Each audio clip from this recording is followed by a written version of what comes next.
Okay.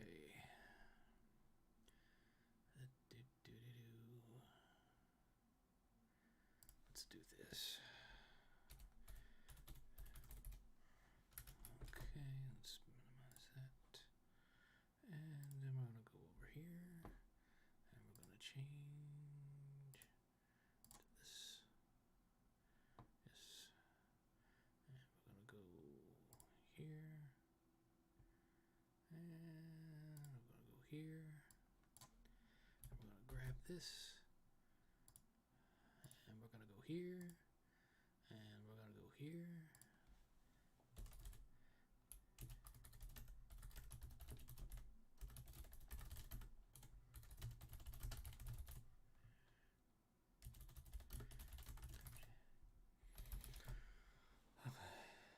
There we go. Alright, now let me just finish setting up some things because I am a few minutes early and wait for people to show up. Hi Alexis, happy New Year to you as well. Short round, hello, hello. We'll get going here in about 6 minutes. We can just shoot the proverbial you know what until then.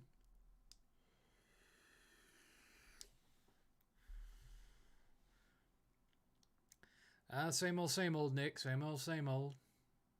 I'm just older. I'm now 47.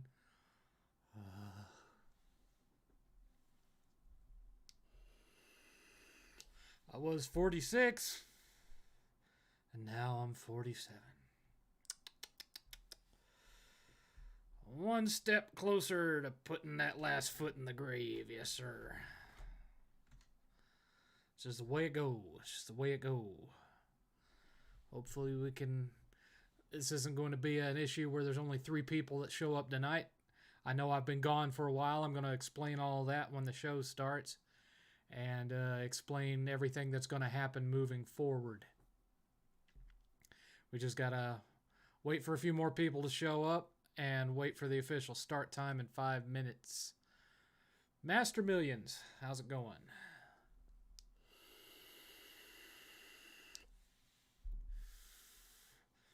Man, a lot has happened. Oh. I don't think I've done a 7thCast since October. It's just been nuts. It has been nuts. However, I was on Review Tech USA's live stream a couple of weeks ago, if you didn't get a chance to catch that. That was a kind of a one-time thing. I mean, he did express interest in doing it more, but there wasn't any like firm commitment to that. I don't know what that was about, really. Initially what happened was he sent out a tweet just to Solid Rev and MLD and Black Bond and was like, hey, how about we do a live stream with the old guard? And I replied to it and said, And he was like, oh shit, sorry, 7th. Yeah, sure, of course you're welcome. Come on. But it ended up being fun.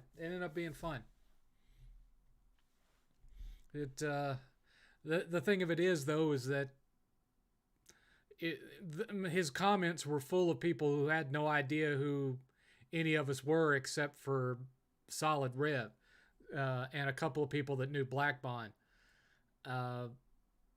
Because his audience is not, the vast majority of it are not old school console war community / Crumbside people. So, there was a lot of folks, who are these guys? But there were a couple of comments from folks who were like, hey, I like the 7th guy. Who is he? So, yeah. But it was fun. I'd do it again. I've told y'all guys before, I don't have any reservations about being a regular member on a group podcast like that. It's just that a real opportunity hasn't really come along since I was doing occasionally being a part of Titanfall Princess's podcast that she used to have back in the day. And even then, because of my work, I wasn't able to show up every time. It was just, every so often. So, but I would, if the right podcast came along, I'd be willing to do it. Spider-Man No Way Home was really, really good. It was really good. I liked it.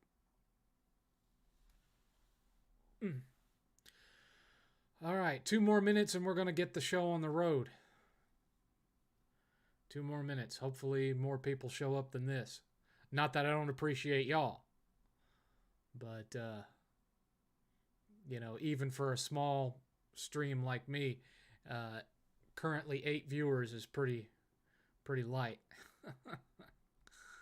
But, we'll see what happens. We got just a couple of minutes and we're going to get going here. Lord mercy.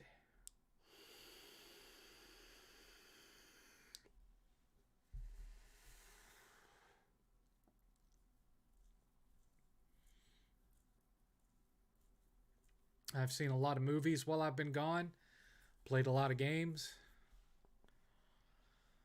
and worked a lot. We'll see. I think as far as the writing goes, Andrew came out better than Toby did in this newest film, but I didn't like Spider-Man, Amazing Spider-Man 2 as well as I liked Spider-Man 3, and I wasn't. My only real complaint with Spider-Man 3 was just how crappy Venom was in that movie. The rest of it was fine. That, and I've never been a huge fan of Mary Jane from the original trilogy anyway, because she was just kind of an insecure, self-absorbed person, and I don't like those kind of people. And so all she ever did was irritate me. But is what it is. Anyway, it is Saturday, January 8th, 2022. It is 7 o'clock because we started an hour late. And this is the 7thCast. As always, I'm your venerable host, your friendly neighborhood 7th. 8th is in his room playing video games with his dog. Well, she's not playing the games, but you get what I'm saying. She's in the room with him. I have been gone quite a while, as you well know. The last time I did the 7thCast was in October. And,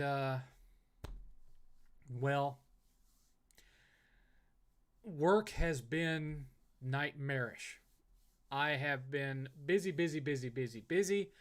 I was basically strong-armed into taking an additional certification class. I still haven't passed the exam because I haven't taken the exam yet. I just took the class, so I still have to study for that to take that.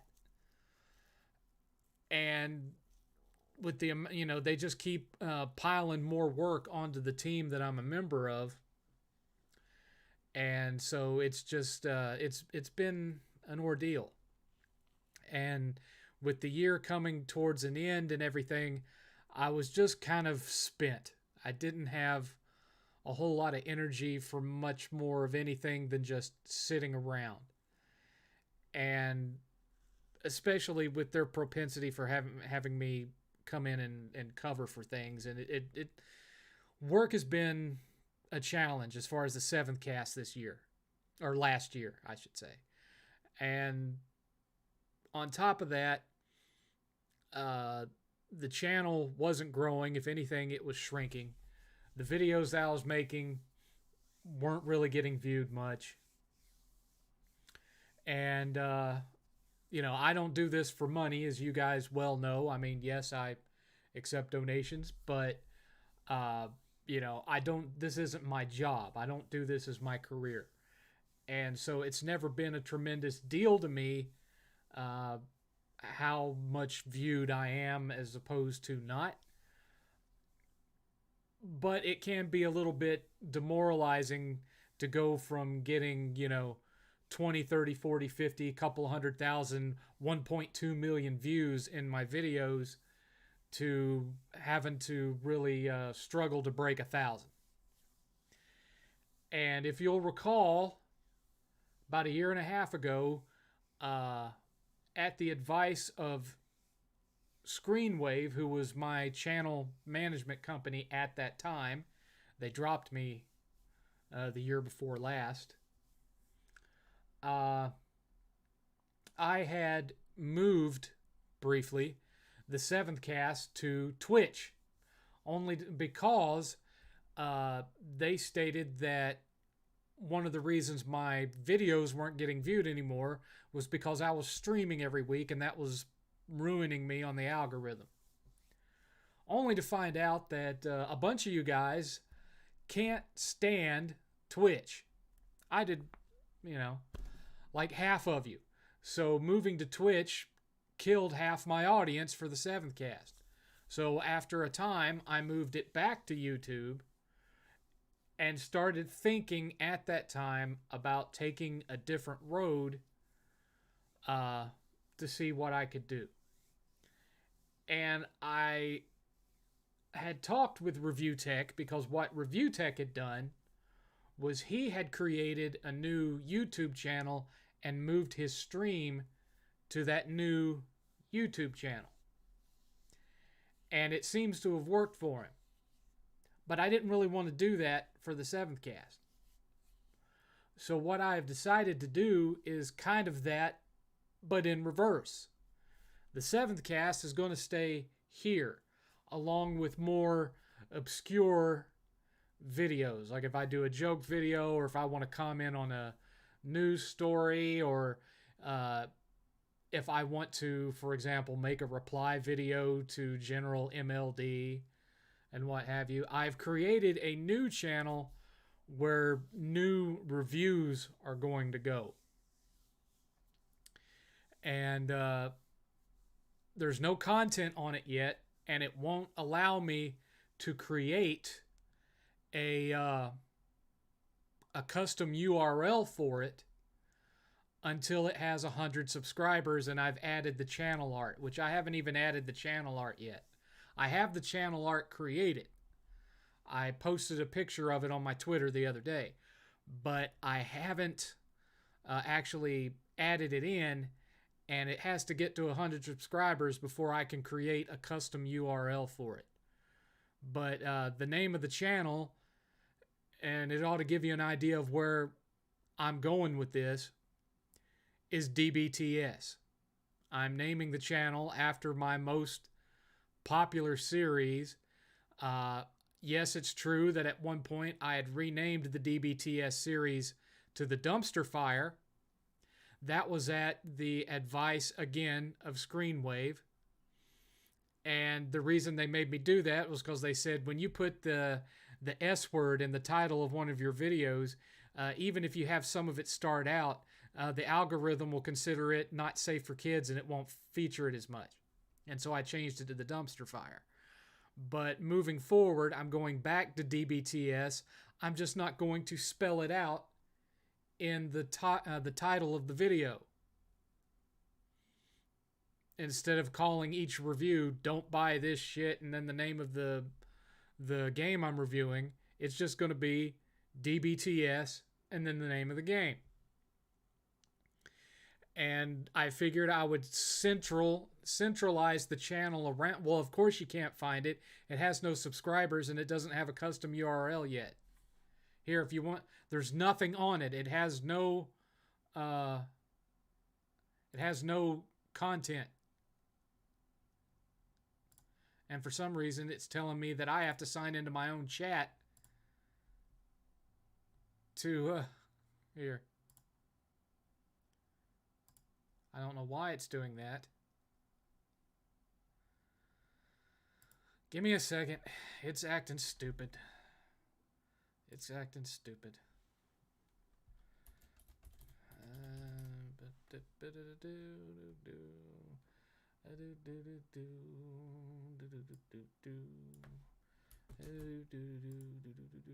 Come on.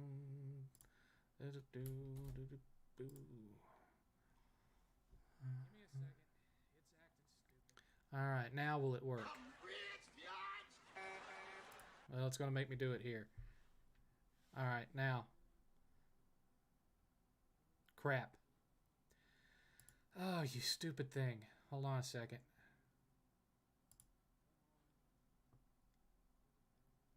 Ah.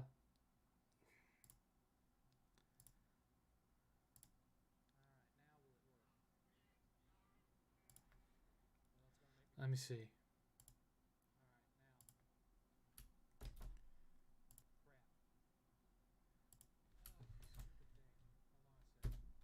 There's a temporary link so that you can go subscribe to it. There it is.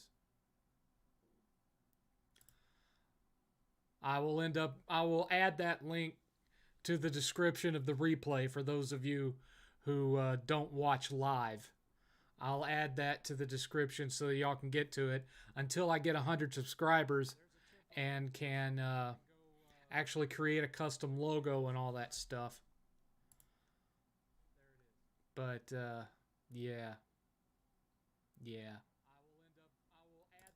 Let me see here. Why is that? There we go. So, I do not know why all of a sudden this thing doesn't want to let me... Why OBS is telling me to sign in to type into my own chat. That's kind of stupid. But anyway, it's going to be called DBTS for Don't Buy This Shit. And that was my most popular series. It's always been my most popular series. And so I decided to focus the channel on that. And that's not going to be the only kind of review on there. There'll also be positive reviews and little 10-minute taste videos and what have you.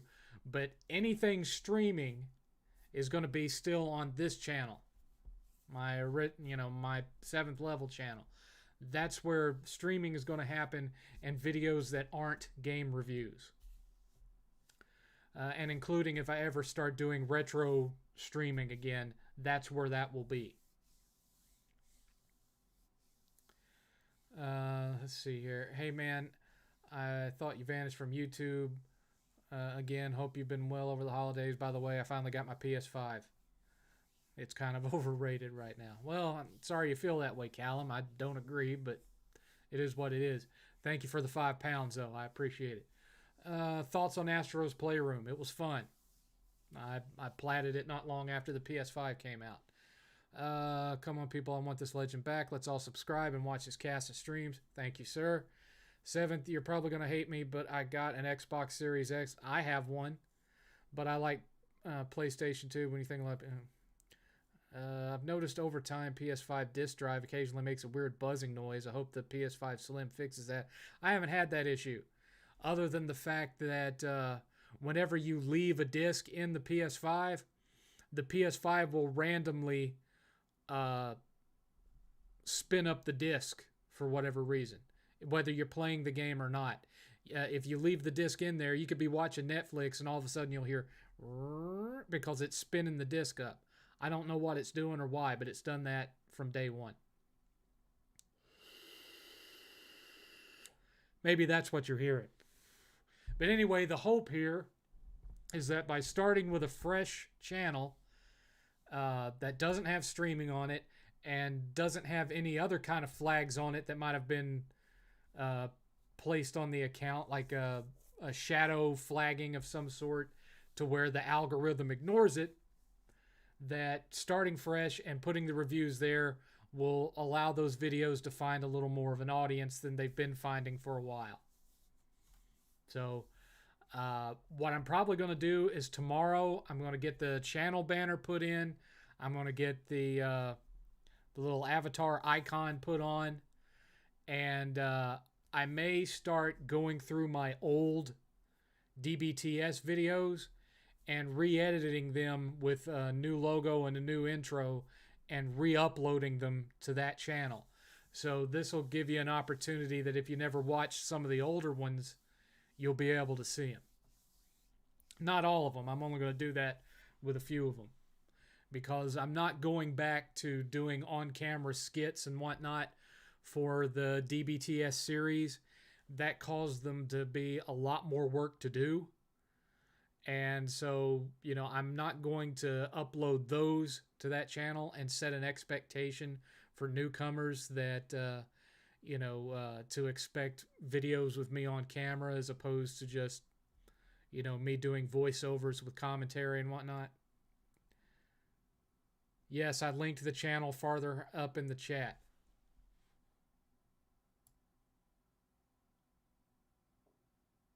But I don't see it. I put it there, but it's not showing up.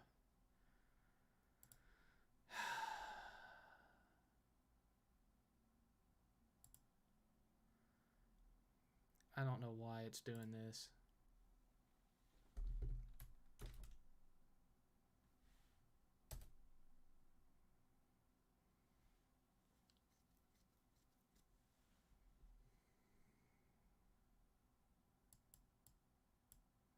Well, I typed it in there, but I'm not seeing it on my end. Let me know if you're seeing it.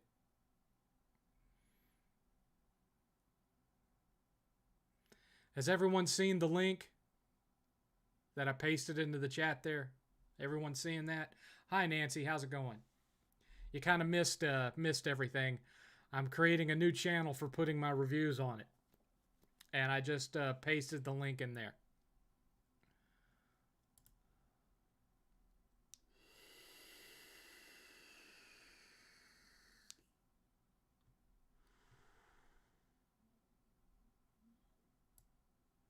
You're not seeing it. I don't understand this. All right, let me try it this way then. Good Lord, this thing is stupid. I'll do it this way. Let me see.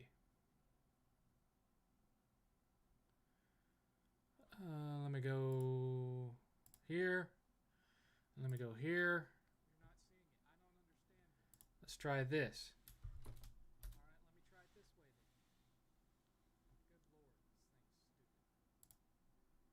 Do you see it now?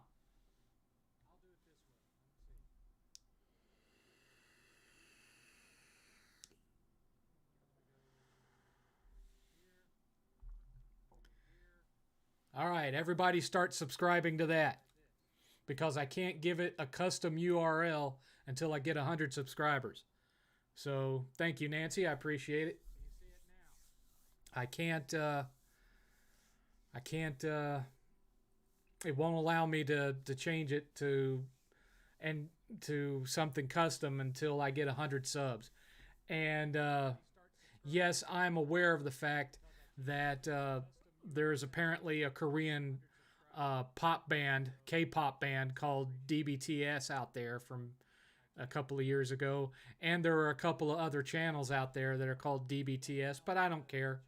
I've been using DBTS since 2009, so they can kiss it. Yeah, and hit the bell too, so you're notified about all the new videos that get uploaded. Thank you, Nancy. Appreciate that. And like I said, I'm going to add that to the description for this. Let me see if I can go ahead and do that now. I don't know if it will or let me or not. Let's see. Details. Here we go. New channel.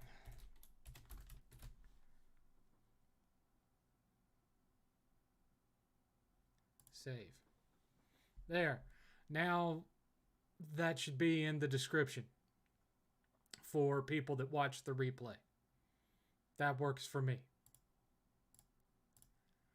That works for me.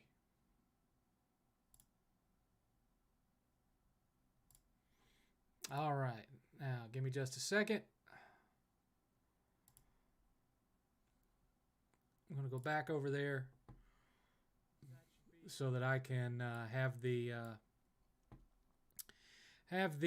chat open in front of me. And we'll go from there. So I'll periodically keep pasting that link into the chat during the night so that any latecomers can see it and sub to it. Hey, FGC Chris. Yeah, I'm doing all right, man. Thank you, Master Chief. Welcome back. I missed Saturdays with Seven. Sorry about that clean frame. It's been a time. My Saturdays haven't been the same without Seven. Well, I appreciate that. But Seventh, anyone watched the new Boba Fett series? Did you like it? The first episode was kind of slow, but that second episode was fire, man. You had the train chase and you know, all the fight sequences in it, all the additional lore about Tusken Raiders, you know, CG Han Solo showing up. So, yeah, I like Boba Fett. I mean, it's not as wide in scale of story, perhaps, as the Mandalorian because he's not hopping from planet to planet. It all takes place so far on Tatooine. But you know, so what? You know, every western takes place on Earth unless it's a sci-fi western. You know, we don't have any complaints about all the westerns taking place on Earth. You know, so I have no issues with Boba Fett all being on one planet. What's your favorite Ratchet and Clank game? Uh, uh, Ratchet and Clank Tools of Destruction 2, whichever one that one was. The A Crack in Time or whatever. That's my favorite one. Because that one has the Rhino 5. My absolutely favorite Ratchet and Clank gun of all time. The Rhino 5 was the stuff, man. I loved the Rhino 5. Seventh, did you try RetroArch on your Xbox? No, I have not tried to mod my Xbox. I modded my OG Xbox, you know, my green original Xbox, but it doesn't have RetroArch on it. It has something called CoinOps 7 on it, which is basically the same thing, more or less.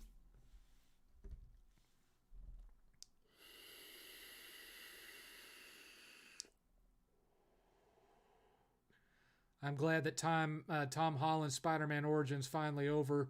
Now he's all alone in his apartment, made his own suite, made his own suit. I'm interested to see what happens next. Yeah.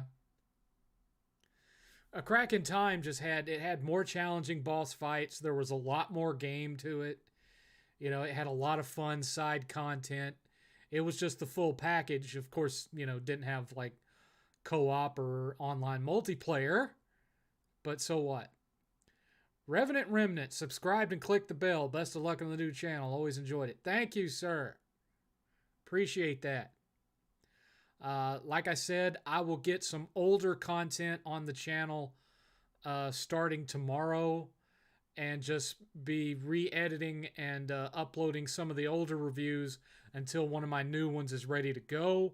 If you're not following me on Twitter, please do so because that's where I'll be announcing new videos before they go live. Seventh, are you a fan of early 2000s rock like Blink-182? Blink-182, it was good.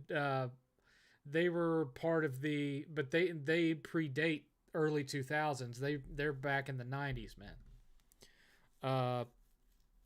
They started in the 90s.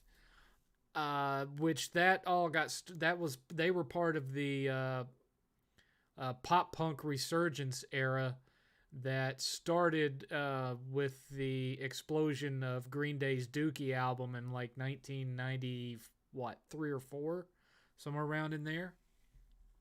I think it was 1994. Which of course 1996 is also when the Descendants reformed with their current lineup and started making new albums with Everything Sucks in 1996. So yeah, I listened to a lot of the 2000 stuff, you know, Breaking Benjamin and some of those other bands that came out in that era. I'm not a fan of all of it, obviously. I enjoyed Rift Apart too. Uh,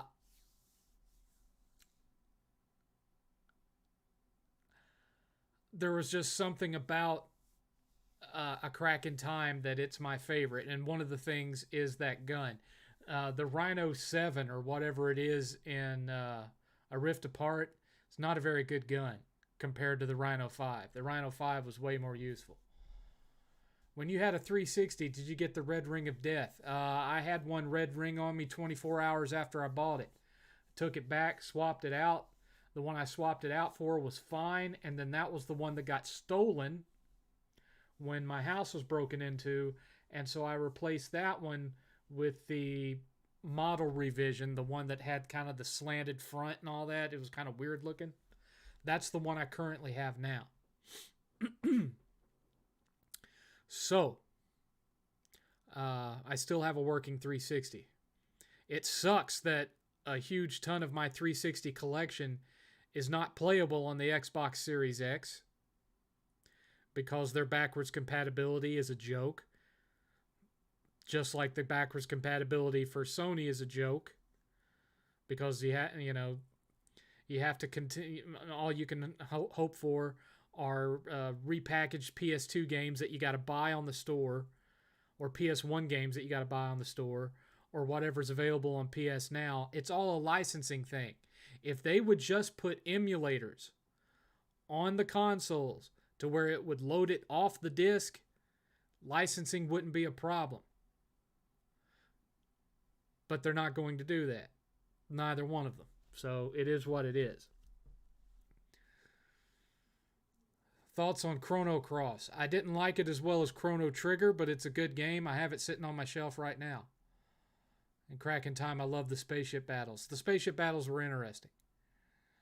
Thoughts on the specs of the PSVR 2? Pretty impressive, probably $500 to $600. I hope it's not that high. I mean, considering nowadays, without the nice strap and without the nice headpiece, you can get the new Oculus Quest for like $300.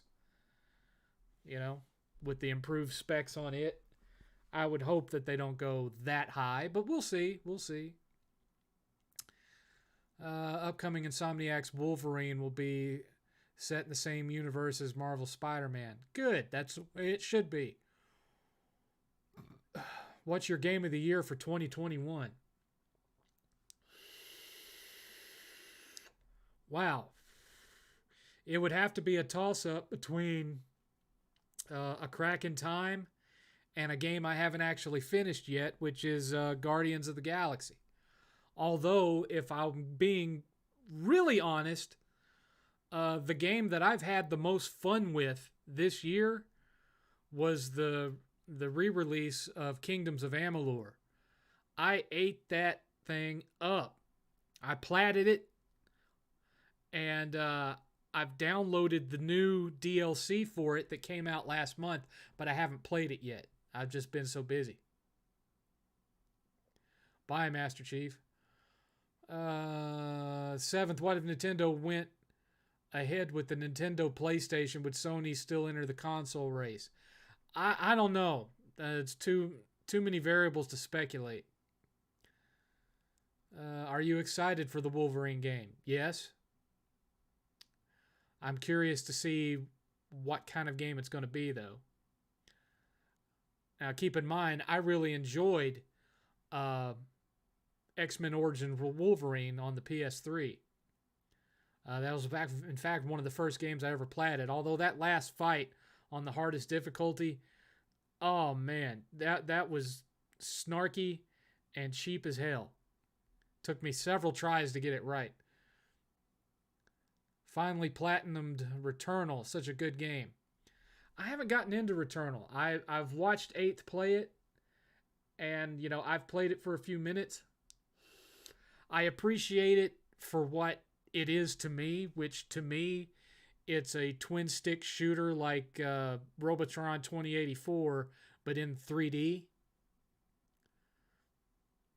That's what it is to me. I appreciate it on that level, but I just haven't been able to get into it because it doesn't have a lot of the things that get me hooked into a game.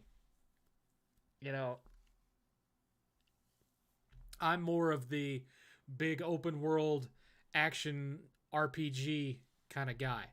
I like Kingdoms of Amalur and stuff like that. So, thoughts on Rivet? Rivet was a pretty good character. I mean, she doesn't play really any different than playing as Ratchet does, but she's a pretty cool character. 7th, were you a fan of the first 3 Pirates of the Caribbean movies? Absolutely. I love the trilogy. I don't care too much for the 2 movies they made after those, but I really love the first 3. It's one of my favorite trilogies, actually. I do wish they would let Johnny Depp make one more to finish it out and finish out Jack's story. I realized they kind of did that with the ending of 5, but I would have preferred them to have one more. And plus, after everything that has been done to him, I think it's owed. I've been busy. If you had showed up on time, you'd know why.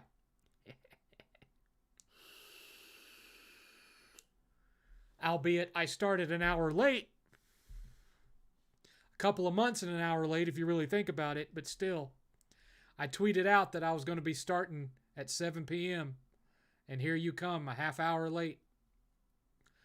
Will you be getting colored plates by Sony? No. No, I'm not going to bother spending, that much money just to have a different colored plate on my machine. I'll keep it the way it is, and when they come out with a slim model or a pro model or whatnot, hopefully they'll come out with a color that I like, or a custom design that I like for a game, like a launch bundle or something, and I'll buy that and just leave the one I have the way it is. That's just the way I do things.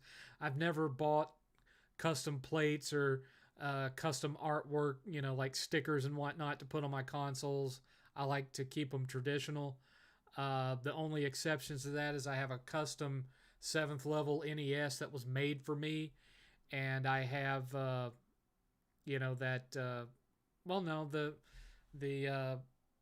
OG Xbox I have is like the Halo green, see-through green model. But that's, that wasn't something that I bought aftermarket. That was the way it came in the box. Are you looking forward to Bayonetta 3? Not especially, because I don't play on my Switch very much at all. Yeah, I know about Fat getting the coof. I saw his video that he made from the hospital. Which are, if any of you are wondering, both 8th and I are triple vax. We've both gotten 3 shots. Neither of us had any side effects serious from it, aside from I had a headache for the first day or so after I got the 2nd shot. No side effects from the 3rd shot at all, which I got in early December. So we're now going into, I've had the shot for a month, and I'm just perfectly fine.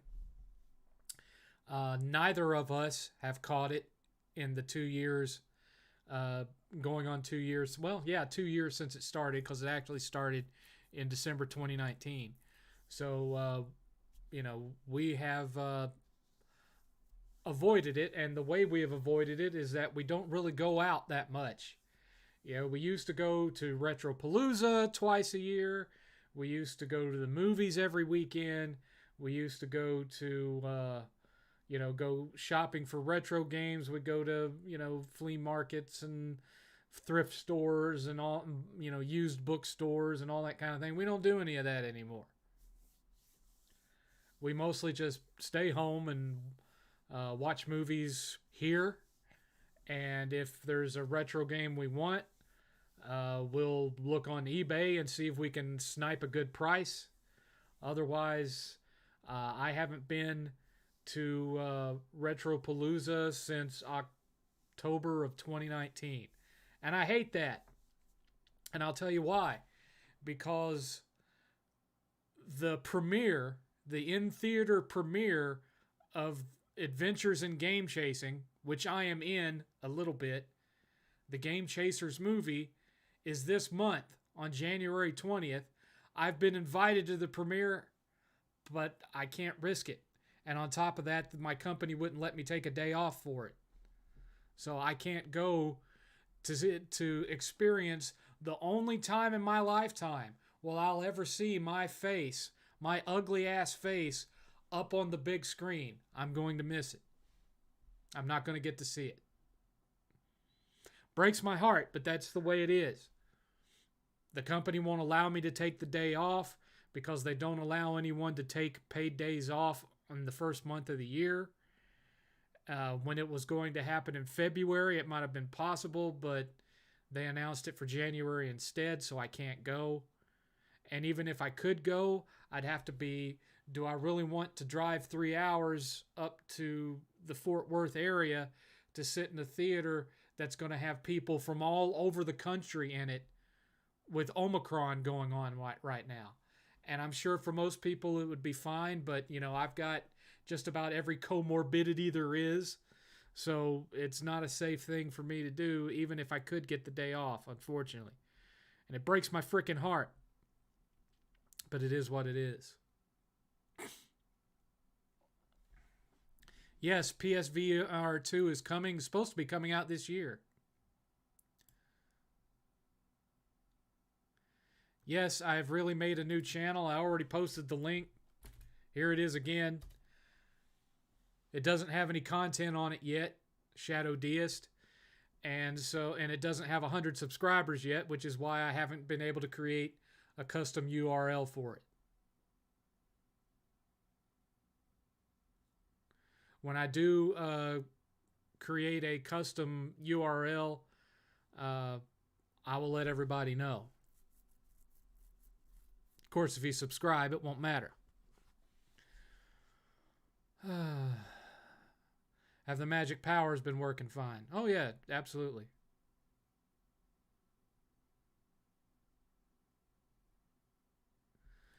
Okay, so we got something in Russian. A user in Russian with something that I can't read, so I'm just going to remove that one.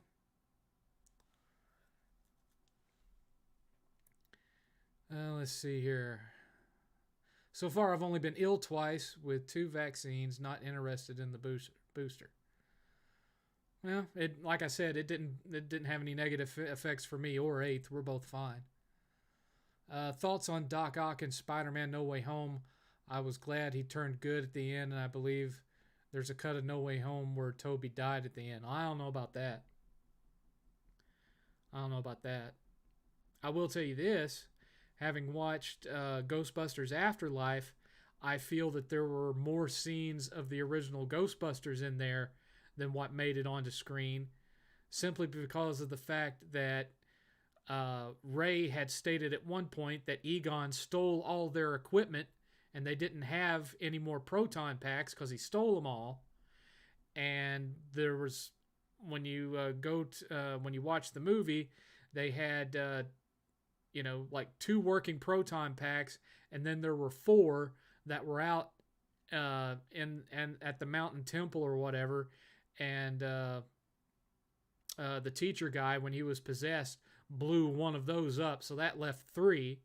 So that's a total of 5 proton packs, but 3 of them are down buried in the mountain. And when the Ghostbusters show up, they're all wearing proton packs. Where do those proton packs come from? So I feel like maybe it wasn't filmed, but at some point there was a scene where the OG Ghostbusters traced what was going on to that temple and found the 3 remaining working proton packs and stole them from the temple and then hightailed it out to the farm. Because otherwise that scene doesn't make any sense. But let's see here. Yeah, I'm enjoying Book of Boba Fett. Talked about that already too. Graphics, gameplay, story, in what order? Gameplay, story, graphics. 7th, are you going to do another show with Bond, Rich, Rev, and MLD? Rich said he was interested in doing it again. Uh, I don't think he has any interest in making it a regular podcast. But if he did decide to make it a regular podcast, I would sign up for that. I'd do it. But he did express interest in making it like an every now and then thing, just whenever he's in the mood for it, I guess. So if you guys really enjoyed it and you guys want to see it more often, the person you need to be talking to is Rich, not me. Go tell him how much you liked it. I'm just glad y'all liked it. No Way Home, 6 out of 7. What do you think of Black Widow losing $600 million? Not surprised. Not surprised. No spoilers. Clean frame. Ghostbusters Afterlife has been out since the fall. It's been months. If you haven't seen it yet, I'm sorry, but that's on you, not me, brother.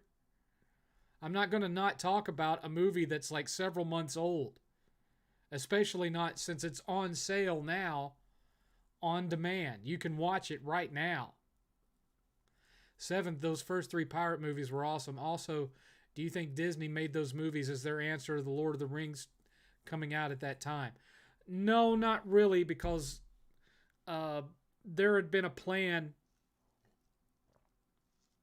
going back years before that of turning their most popular theme park attractions into movies. Pirates of the Caribbean was the first attempt. They also made a direct-to-video movie of The Tower of Terror that starred Steve Guttenberg, the guy from Short Circuit and the Police Academy movies. And they had planned to make a Space Mountain movie, but it never happened. And then, of course, last summer's Jungle Cruise, which was also a successful film. It had its issues, but I had fun with it. It had kind of a mummy vibe to it that I liked. The original Brendan Fraser mummy movie, of course. Someone was giving Spider-Man spoilers in the chat. Well, that movie's been out a month, almost. If you haven't seen that one by now, sheesh. And that whole movie's been spoiled in multiple videos discussing the plot by now, son. Am I looking forward to the Kenobi series? Yeah. Losing $600 million for Black Widow was not due to piracy. I'm sorry. Because the people that pirated that movie were never going to go see it at the theater anyway. They never had any intention of going to see that movie at the theater. So no, Black Widow did not lose $600 million to piracy. Black Widow lost money because, one, they made the movie after her character had already been killed, so less people cared. 2, it wasn't that strong a movie, truth be told. And 3, simultaneous launch with HBO Max. Or Disney Plus, I mean. Simultaneous launch on Disney Plus where people could pay $30 to watch it on Disney Plus instead of going to the theater to see it. And that affected its box office.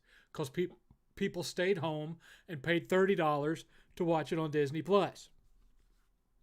Which was cheaper and safer than going to see it at the theater if you had a family.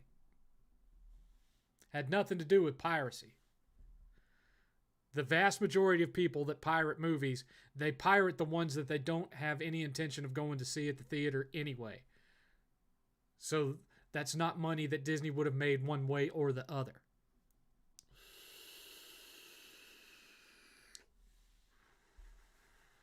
I'd give a 60% chance something Sly Cooper related or will be announced this year for its 20th anniversary.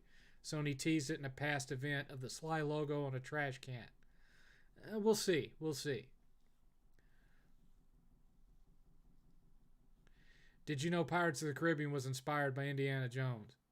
No, Pirates of the Caribbean was inspired by Pirates of the Caribbean, which has been a ride at Disneyland since like the 1960s.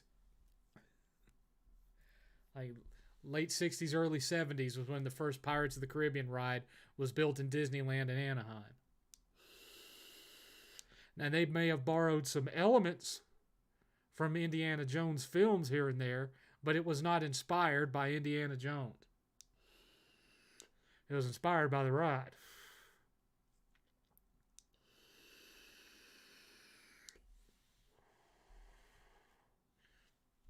What's the drink for tonight? Oh, it's nothing special. It's Coke Zero. Have you or Eighth played Tales of Arise? We own it for PS5. Eighth has played it. I have not. Eighth said it was good, but that it was very long and grindy.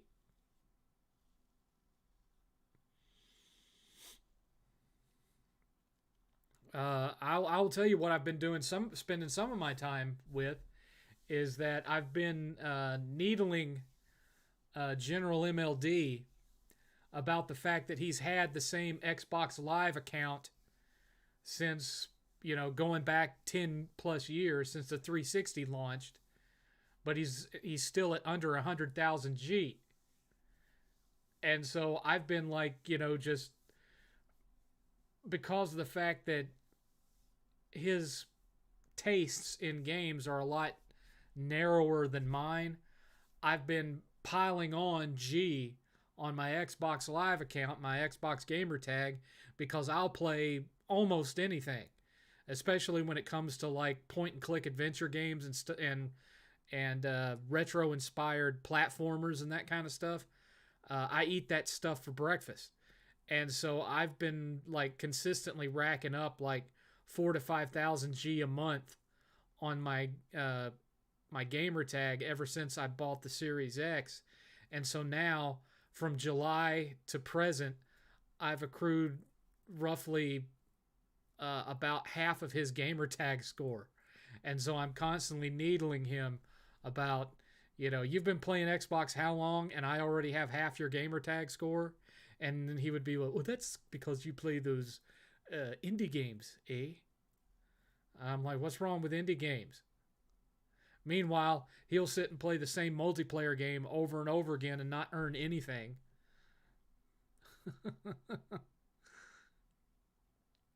That is what it is.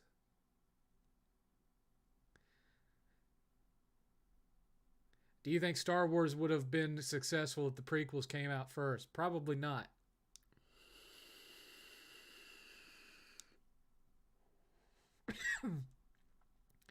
Are you looking forward to Horizon Forbidden West? It's right around the corner. I have it pre-ordered, but that's more of an 8 thing than a me thing.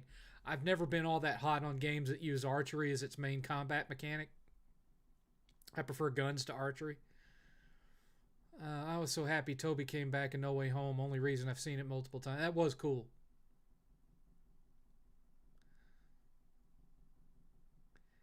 It's not even hard to get 100,000 gamer score. Obviously not when I can rack up like dang near 50,000 gamer score in, let's see, July to August, September, October, November. 5 months. Almost 50,000 in 5 months.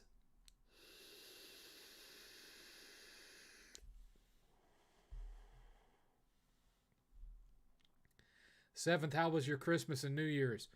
Well, Eight's Christmas was great. Single dad. I don't get presents. And New Year's was fine. I don't go out partying or drinking for New Year's. We make some party snacks and watch a movie together, and that's pretty much the extent of it for New Year's. So we had those little miniature hot dogs wrapped in croissants with dipping sauce, and we had pizza, and we had chips with my 7th queso that I make, and various other snacks, and we just loaded up on a bunch of garbage and watched some trash. That's how we spent New Year's. Do you think a Nintendo Switch 2 will come out? It's been 5 years now. I'm sure we'll be hearing about their new consoles soon enough. I just don't know if it's going to be a Switch 2 or if they're going to go in some other madcap direction. It's hard to tell with Nintendo.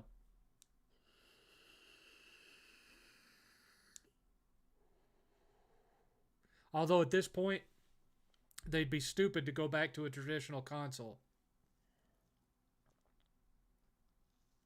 They should stick with handhelds. That's what their home market prefers anyway. I'm looking forward to the Suicide Squad versus Justice League game. I'm not, because of the fact that it's going to be one of those 4-player co-op games like Left 4 Dead or whatever, and at least from what has been described so far. And, I'm not all that keen on those.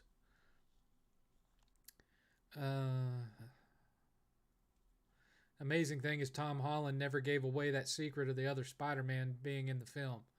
Well, he almost did, or more or less did, but everyone kind of swept it under the rug, as I recall. Did you vomit after eating pizza? No. I like pizza. What movies do you remember seeing on those days? Oh, I don't remember. I don't remember what we watched for New Year's. I'll tell you a show I've been watching lately because it's awesome. And I just found out about it this past week. And that is a show that started out on Cinemax and it's moved over to HBO. It's called Warrior. And it's based on Bruce Lee's original idea that got turned into Kung Fu back in the 70s. The TV show Kung Fu that had David Carradine. That show was loosely based on an idea that Bruce had for a TV show that he wanted to write, produce, and star in. And it didn't happen, and instead you ended up with Kung Fu. Well, this new show, Warrior, is more based on Bruce Lee's original writings for what he wanted the show to be, along with some of his ideas about Chinese history in America and Jeet Kune Do and all these other things. And it is badass. That show is great. If any of you liked that older HBO show Deadwood, it's a lot like Deadwood if Deadwood had a lot of Kung Fu in it. Very similar feel and vibe to Deadwood. It's scratching my Deadwood itch that I didn't know I still had. So yeah, I love Warrior. I marathoned the first 2 seasons this week, and I can't wait for season 3 to come out. It's a great show. If you've never watched it and you have HBO Max, go look it up and start watching it now. Warrior. Good stuff. Gets 7th's seal of approval. Let's see here. What should your gamer score trophy count be for a casual or semi-active gamer? I have no idea, Clean Frame, because I am neither one of those things. Do you think Tom Hardy's Venom will face Andrew Garfield? Well, it's my understanding that Venom and the new Morbius movie coming out take place in the Andrew Garfield universe, because there's a trailer, the Morbius trailer, there's a poster for Andrew Garfield's Spider-Man on the wall in the background in the trailer. And that there's been other statements that that both Venom and Morbius take place in the Andrew Garfield universe. So, we'll see. Callum, that depends on how long they've had their account, son. As far as 20 to 50,000 G. That depends on how long they've had their account. How do you think the Suicide Squad will fare against the Justice League, especially the Flash? I have no idea.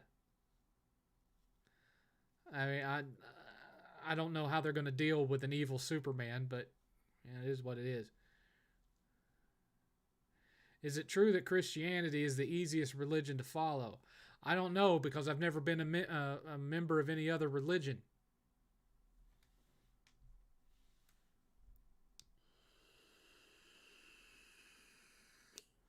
Plus, it depends on which denomination of Christianity you're talking about. Protestant Christianity is basically believe in God, believe that Christ was his son, believe that Christ died and rose from the dead for the sins of the world, and do your best to not sin and to be a good person and follow Christ's example, but to ask for forgiveness and make things right when you do sin. That's basically Christianity under Protestants. With Catholics, it's the same thing, plus veneration of Mary, veneration of the saints, doing your rosary, confessing your sins to a priest, having to go do your catechism, or whatever it is that the Catholic class that you have to go to learn all the Catholic stuff before you can become an actual Catholic. All these other, I can't remember the name of it because I'm not a Catholic. All those other things on top of that. So, Protestant Christianity is like the Cliff Notes version. Sort of.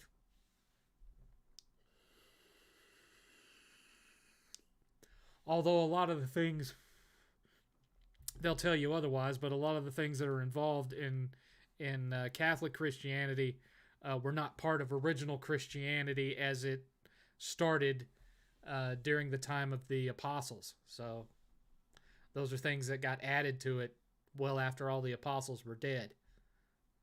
But, that's neither here nor there. Thoughts on Evil West game? Haven't played it. I don't think I've even seen a trailer for it. I wish Henry Cavill could stay as Supes.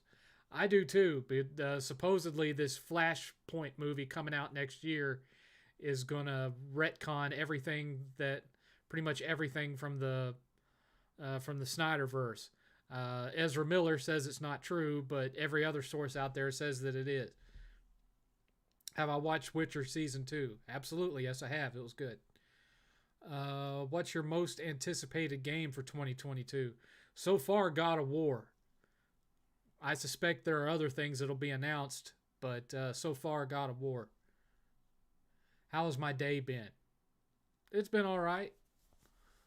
I kind of just laid around, watched the last couple episodes of Warrior, and watched a couple of documentaries about some serial killer in New York in the 70s and a couple other things here and there. Haven't done any gaming today. This past week was my first week back to work after Christmas break. I had 19 days straight off work for vacation. And all I did those 19 days was watch movies, watch TV, play video games, watch videos on YouTube. That's all I did. Because I was determined that, I've been going at 100 miles an hour for 2 years straight. I need a break. And so I was like, I'm not going to make videos. I'm not going to do anything. I'm going to sit and just do what I want to do for these 19 days. And that's what I did. I mean, I did some revision on that class that I had to take. I did some more studying with that, but no more than like for an hour or so at a time. 7th, do you like these Christmas films? I've never seen these before. 2021, Rudolph the Red-Nosed Reindeer, Santa Claus Coming to Town, The Santa Claus, great classic. I have seen just about every Christmas special that you can imagine, including ones that you probably have never seen or heard of, because I'm old. Like there used to be a cartoon one that used to come on when I was a kid called The Night the Animals Talked. And it was basically about all the barn animals during Christ's birth. And that night they magically start talking.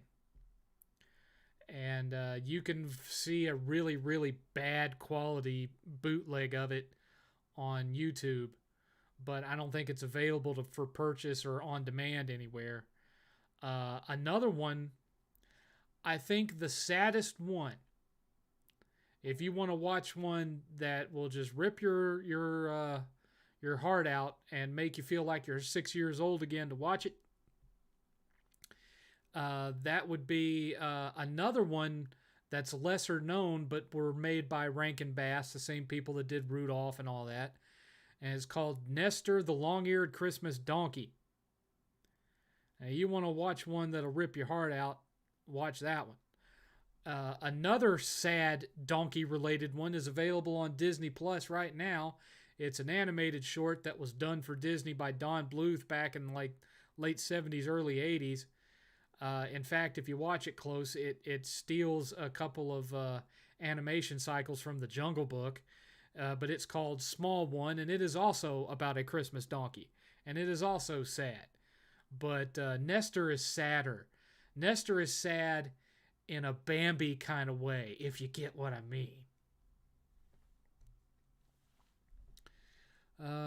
Let's see here.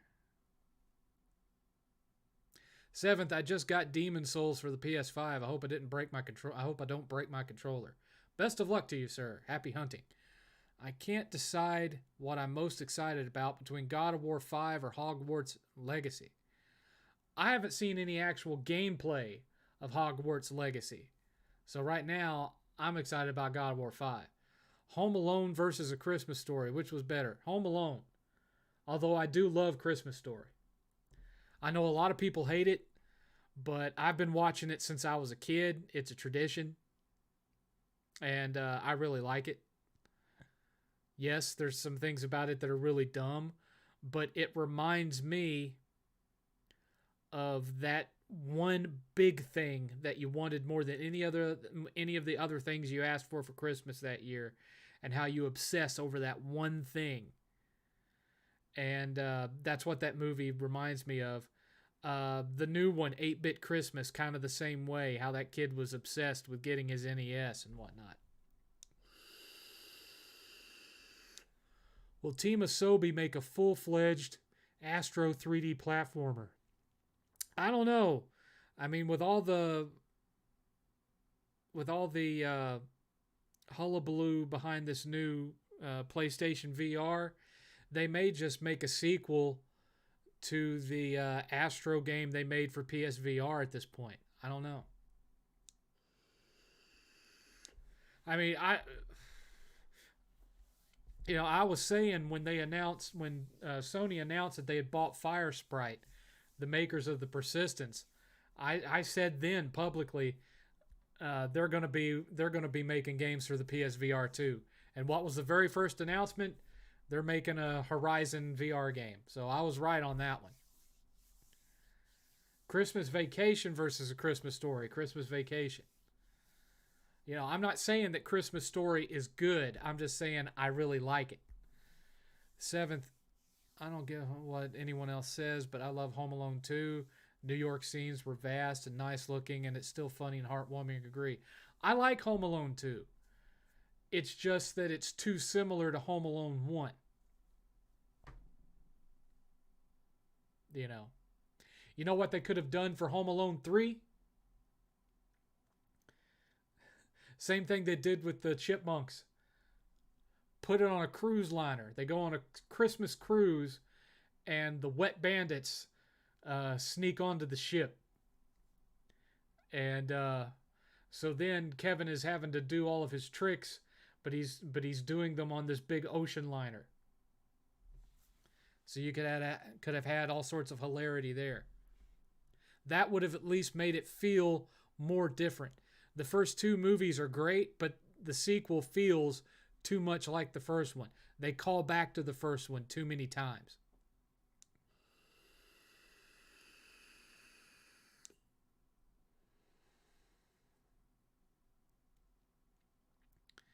Well, I don't know about that, Kona Squid.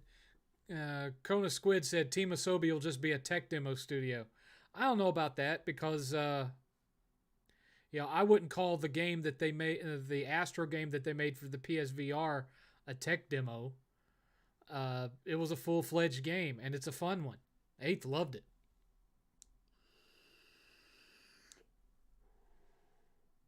I haven't watched the new Home Alone on Disney Plus. I have no interest in watching it. I watched the trailer, and it looked just as bad as those made-for-TV Home Alone movies that came out in like the early 2000s. I was like, nope.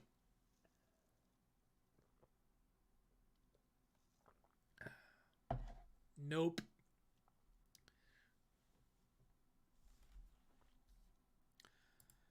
I don't know why it hid that comment. Did Marv and Harry remind you of the two morons from 101 Dalmatians, Jasper and Horace? Kinda. Now that you point it out, kinda. I just got a Samsung 980 Pro 1 terabyte for PS5. Very nice. I haven't invested in an SSD yet. I haven't needed one. I have an external high-speed hard drive hooked up to it, and all of my PS4 games are on it. But, when I finish one PS5 game, I delete it and I install another one. I don't do this thing where, I play a little bit of this one and a little bit of that one, unless it's something that's so long, like Assassin's Creed Valhalla, that I'm actually starting to get bored from playing the same game so much. But for the most part, I put in a game, I finish it, I uninstall it, I go to the next one.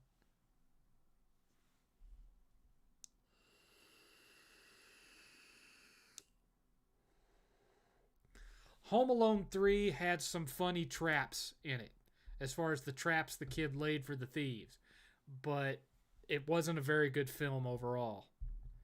The only thing that makes it notable is that it had a young Scarlett Johansson in it from a historical movie history perspective. But I'm not that big a fan of her anyway.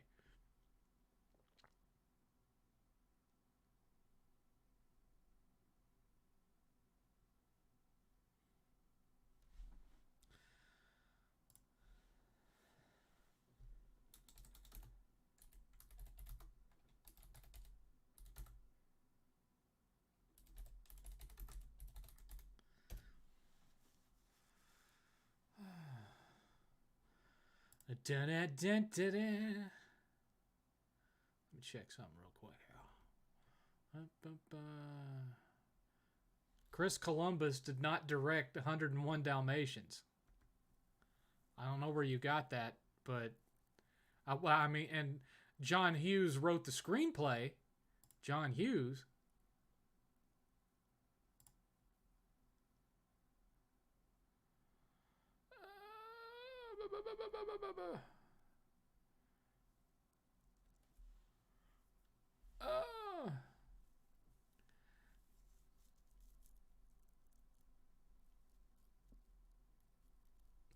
But I thought those characters from the live action one were like versions of like there was like a couple of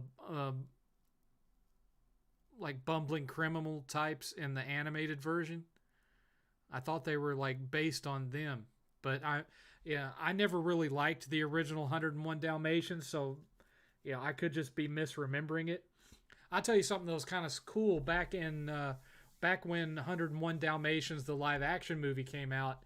I was down in Florida, and I went to Disney MGM Studios, known as Hollywood Studios now, and they had a walk-on set from 101 Dalmatians where you could walk onto that set and walk around in it. That was pretty cool.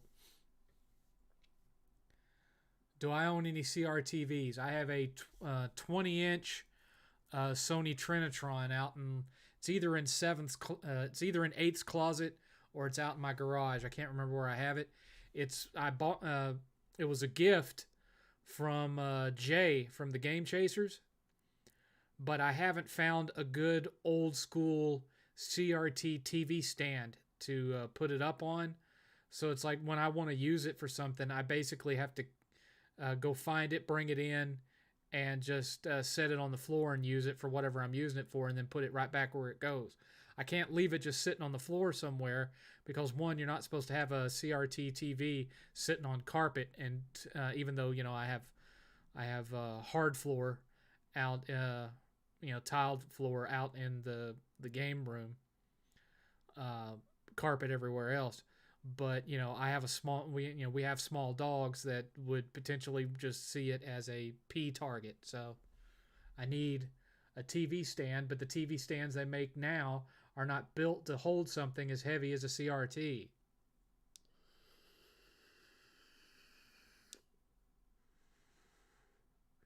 Chris Columbus was the direct name of the director of the Home Alone movies. The first two. He also directed the first two Harry Potter films and various other things.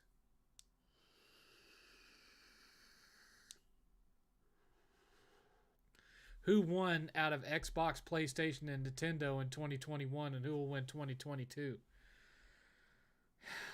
I don't think there was any clear winner in 2021. Nintendo sold a lot of handhelds, but aside from Metroid Dread, they didn't really release anything first party that excited me. PlayStation 5 sold extremely well for the amount of stock that they had to sell, and put out some for their launch year, some decent games. You know, some really good ones like Rift Apart and what have you. But they didn't really have much of anything for the end of the year, which is not surprising because Sony has avoided putting out new games during the holiday season going back years now, aside from launch games, system launch games. Microsoft had two heavy hitters in Halo Infinite and Forza Horizons 5. I would say Forza Horizons 5 was the better of those two releases because playing Halo Infinite, I can tell that there was a lot left on the cutting room floor because they didn't have it ready to go. The game was obviously built for co-op as far as the campaign goes. There's not a whole lot of meat on the bone of the multiplayer so far. Not that I'm a fan of multiplayer these days anyway, and haven't been for over a decade. Almost 2 decades at this point. So, you know, I don't think any of them had what you would call a stellar year.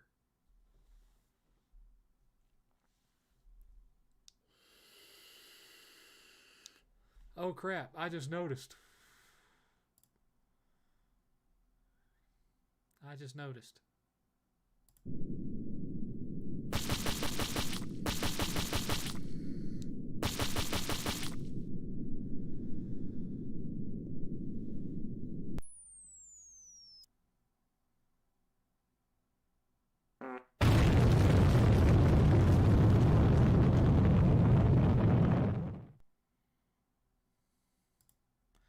2 hours remaining.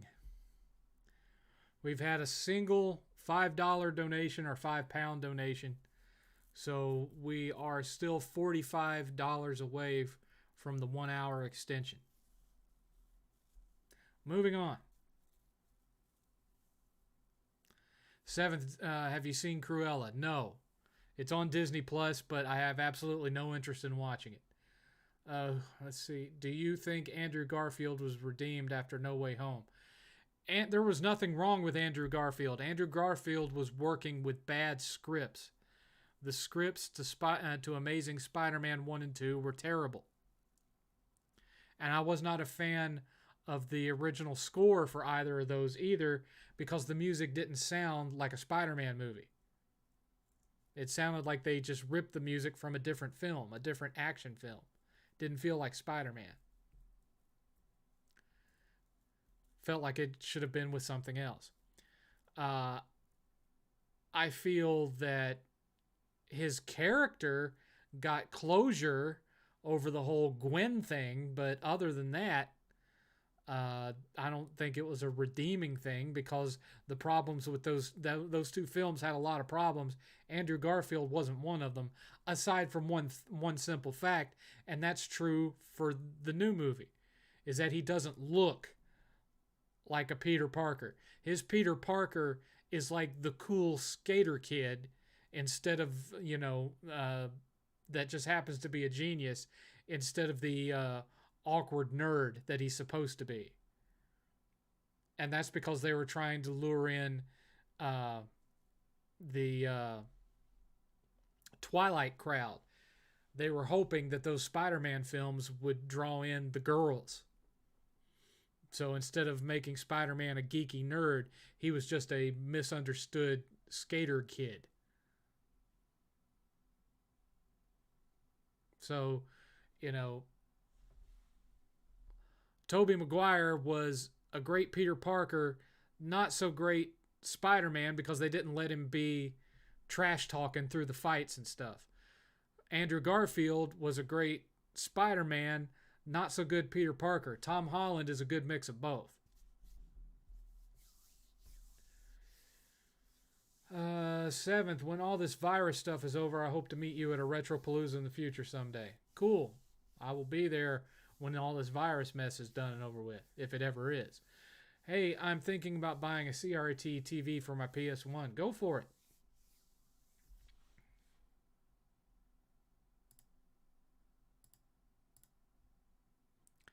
Go for it, sir.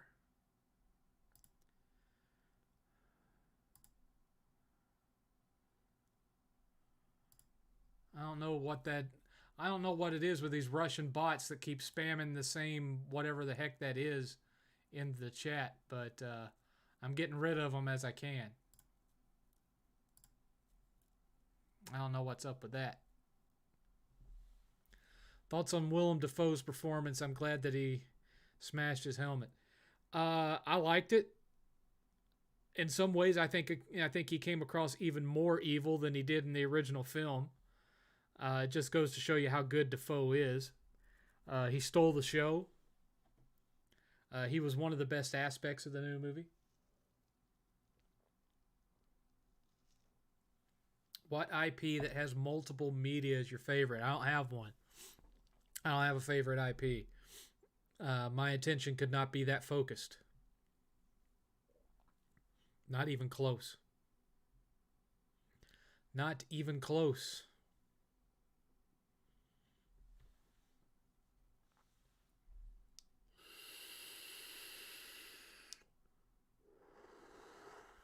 Let's see, what else have I watched while I was away?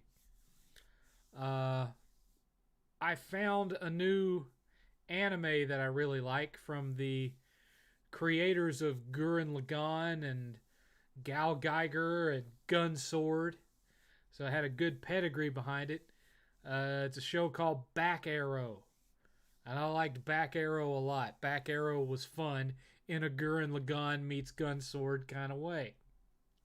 I really enjoyed it. And, you know, I'm not a big fan of these anime series that only get like 12 episodes. I like there to be a good 24 episodes per season where I can really feel like, you know, I got my story's worth out of it. The ones that only have 12 episodes always seem like they're ending before they should. Do you have any faith in the Uncharted movie? Not yet. Not yet.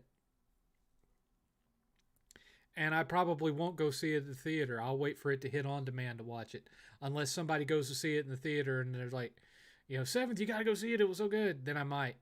But then again, that all depends on how this Omicron stuff pans out. 7th, would Sega be here if they never made the Sega CD? And by be here, do you mean be in the situation they're in now?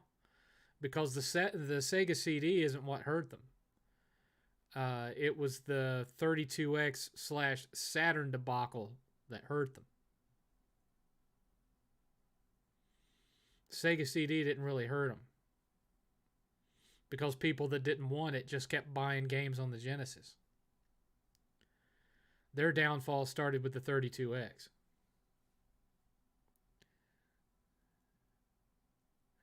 7th, do you think the idea... Wait a minute. Ever seen Fear of the Walking Dead? No, because I didn't like original Walking Dead. 7th, do you think the idea of artificial intelligence is potentially disturbing? Like Boston Dynamic robots and stuff? Yes, because I've read enough sci-fi to where it makes me nervous. Did you see Welcome to Raccoon City? No, I have not seen it. I know it's available for purchase, but that's not one that I'm willing to buy or rent. I'll just wait for it to show up on HBO Max or something, and then I'll watch it. Because I have the feeling it's not going to be a movie I'll want to watch more than once.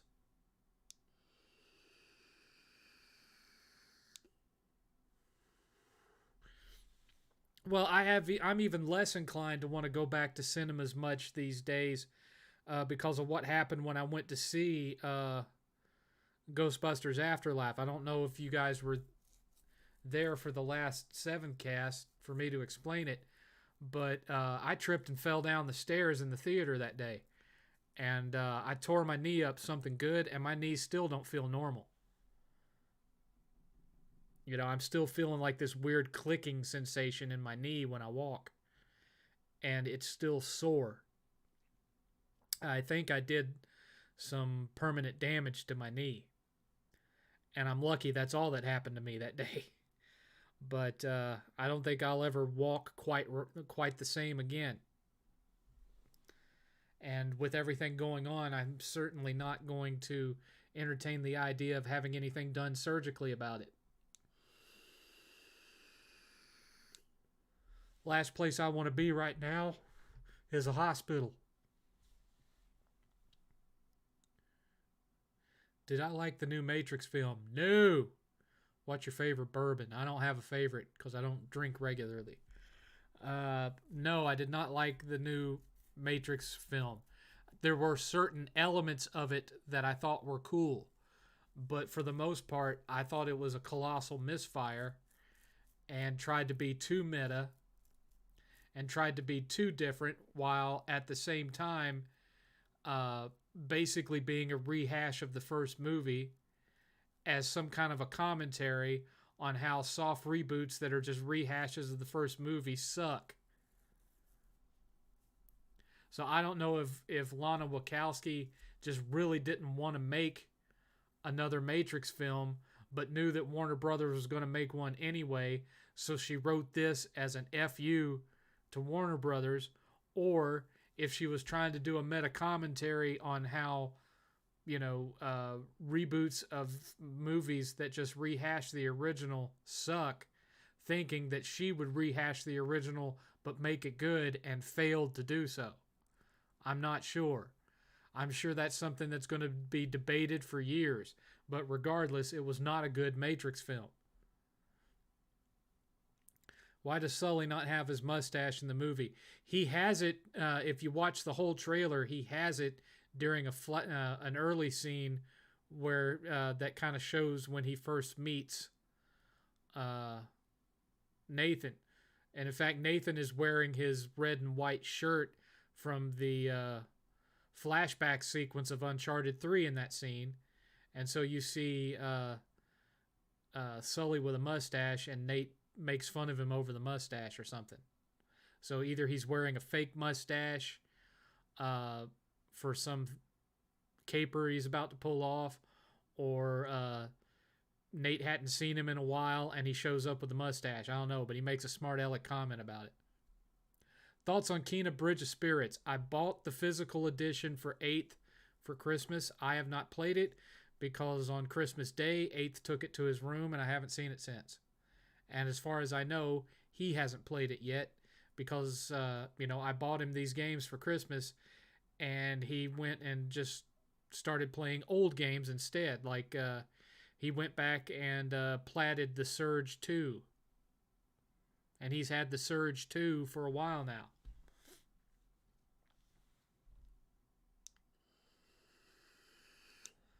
Seventh, I'm sure we've all seen males rage at video games. Have you ever seen a female rage at video game? Yeah, my ex-wife. Every time I beat her at Bust-A-Move 4, she'd get furious at me. Because she was good at Bust-A-Move 4. It was one of the only games she was good at. She was good at it and Ratchet and Clank. But, whenever we'd play each other in Bust-A-Move 4, I'd win more than I lost. And she didn't like that.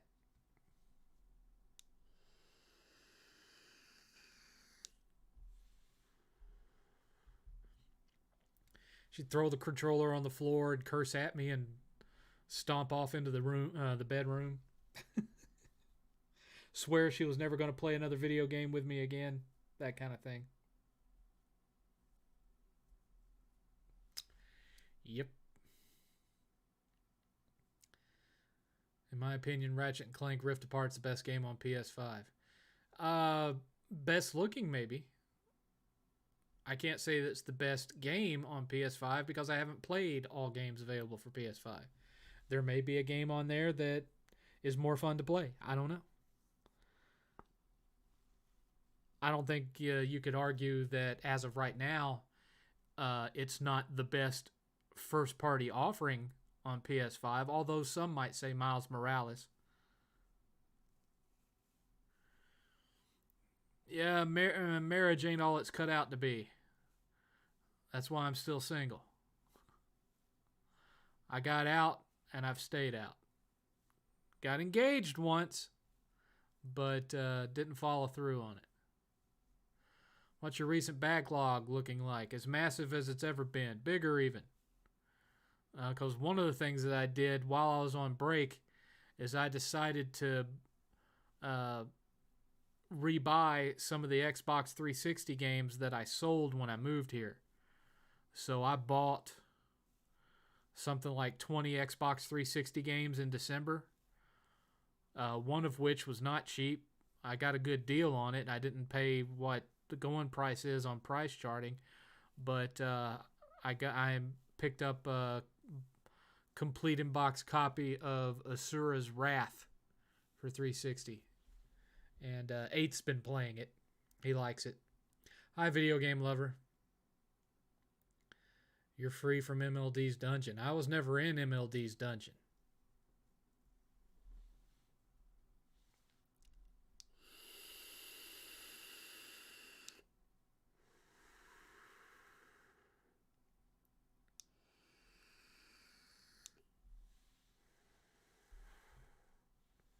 I was never in MLD's dungeon. This is my world. I just allow MLD to play in it.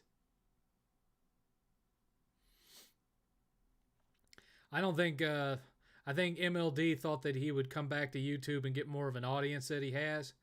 I think he's pretty much just going to occasionally go to YouTube and stick to Twitter because he just wasn't getting the views that he thought he would get. I could be wrong on that. Thoughts on Pizza Hut? I like Pizza Hut, but Domino's is cheaper, and so I usually end up ordering from Domino's. And they're faster, too. It takes less time for their food to get here than Pizza Hut's does.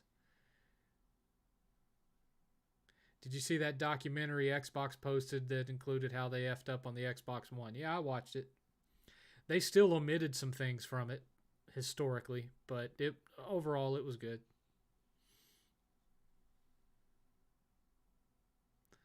Yeah, I know Black Bond is going to start trying to be more regular with his video uploads. I saw the video he did recently. I feel Pizza Hut tasted better back in, I guess you meant back in the day. Tastes different now. Well, I'm sure they've probably went with like a cheaper sauce solution, or maybe they're just not putting as much ingredient wise. I will say I've definitely detected a difference in the butter sauce that they used to spray into the bottom of the pan before they lay the dough down. Remember, I used to be a chef there back as a teenager. I worked there as a chef. I've detected a difference there. And what I have done to compensate for that is that when I order pizza from Pizza Hut, I ask them to put a garlic butter glaze on the crust. Thoughts on Papa John's? Well, speaking of Papa John's, to me, Papa John's is only good with the garlic dipping sauce. You know, folding it up and dipping it in that garlic dipping sauce. That's the only thing that makes Papa John's good to me. If you don't have any of the garlic dipping sauce, I think Papa John's tastes like crap. And I absolutely hate Little Caesars, so don't even bring Little Caesars up. Can't stand Little Caesars. Never have liked it. I'd just as soon eat at CC's as eat at Little Caesars. And CC's sucks too. Why was the Matrix Revolutions film so bad? It's just not a good movie. It doesn't look like a Matrix film. The plot is stupid. The fight choreography is terrible. It felt like a made-for-TV Matrix sequel. Aside from some of the CG, it felt like a made-for-TV follow-up. The fight choreography was just not there at all. I've had Marco's once or twice, I think. It's not bad. It's not my favorite, but it's not bad. Overall, right now, I think my favorite pizza is this local New York style pizza place that's down the road a piece called Nikki's Pizza. I really like it because I love New York style. I'll tell you another one I never was a big fan of was Godfather's Pizza. Didn't care for Godfather's that much. The only reason that I went to Godfather's is because we had a local BBS meetup there. That once a month everyone would go to everyone who was into BBSing in my area, which BBS is Bulletin Board Service or Bulletin Board System. It's like the precursor to the World Wide Web. It was like the World Wide Web, but all the websites were actually run off of a person's personal computer, and you had to dial into it manually. We would all meet up once a month at the Godfather's Pizza, and they had like an original Asteroids arcade cabinet and some other things in there, so we'd go there and hang out, play Asteroids, and eat pizza and drink beer and what have you. We also had a monthly BBS breakfast that they do at Old Country Buffet once a month. And we'd go there and have ourselves breakfast. And I actually got thrown out one time from one of the BBS meetups because the waitress wasn't coming to refill my drink. And after the third time of asking her to refill my drink and her not refilling my drink, I walked over to the drink dispenser and stuck my head under it and just started pouring Coca-Cola directly down my throat, and I got thrown out. That's just the guy I was back then.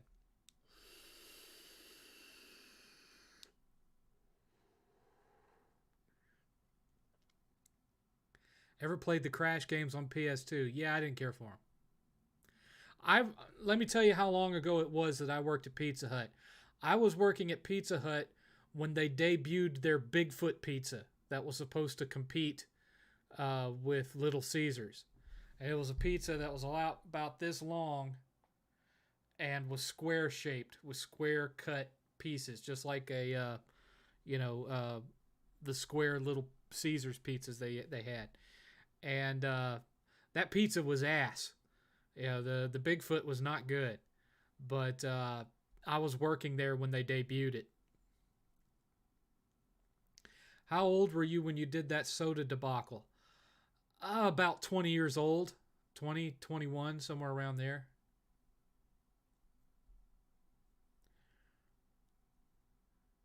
Reminds me of that bar etiquette video that Black Bond made. Yeah.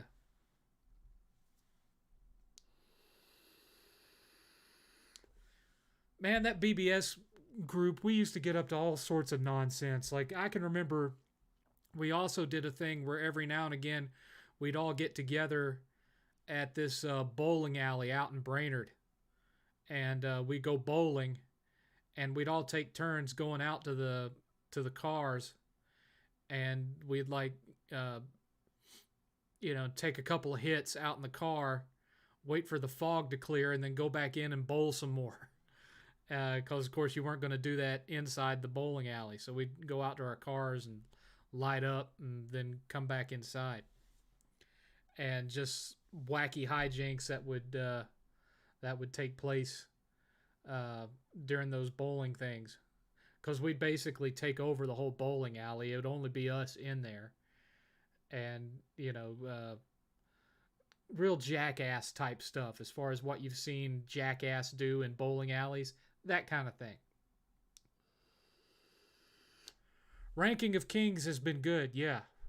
I wish the next episodes would hit, because the most recent episode to hit Funimation, episode 11, it certainly doesn't seem like that was the end of the season, because it ends on such a open-ended way, but not in a cliffhanger or satisfying ending kind of way. And most animes that are a series don't end on the 11th episode. So I don't know what the holdup is for episode 12 or whatever, but I wish they'd hurry up and get over it. What's your take on the Lego games? I like the Lego games, but that being said, playing Lego games was something that I mainly did with 8th when he was a kid, because they were games that he could play at the time.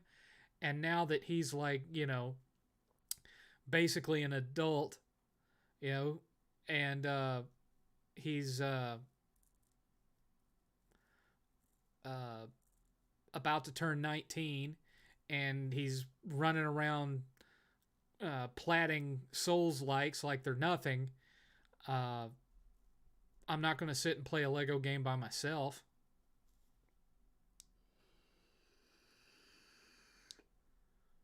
People that hide their trophies or gamer score, they hide them because they have something they don't want you to see.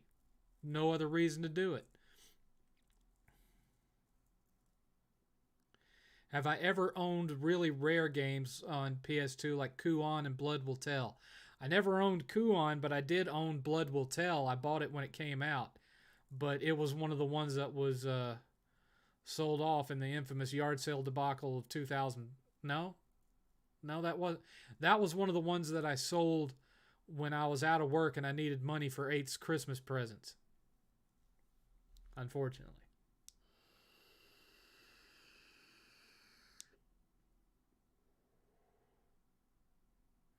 Ranking of Kings episode 12 came out Thursday, I believe. Well, I'll go back and look for it tonight after this is over with.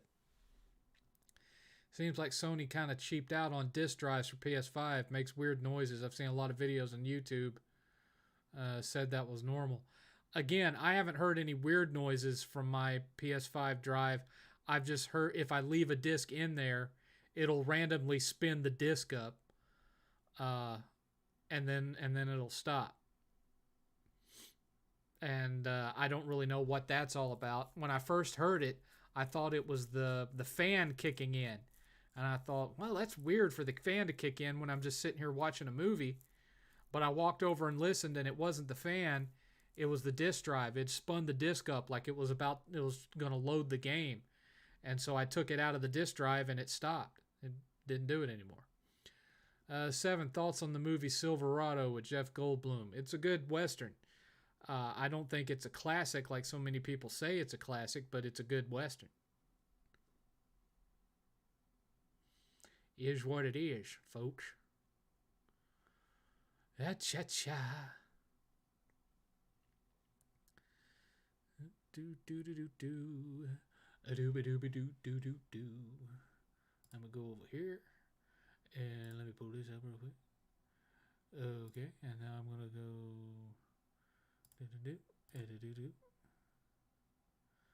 Alright, so we have 19 subscribers on the new YouTube channel. So we've just got 81 to go, and I'll be able to select a custom URL for it. For any of you that might not have been in here at the time, here's a link to the new channel. Go subscribe and click the bell so you get notified about anything I upload to it. New content will start going up on it hopefully this week, but I'll be re-uploading old DBTS reviews to it starting hopefully tomorrow. Give you a chance to catch up on some that maybe you missed. 7th, random question. Do you know anyone who was born on Halloween? No. Not personally, anyway.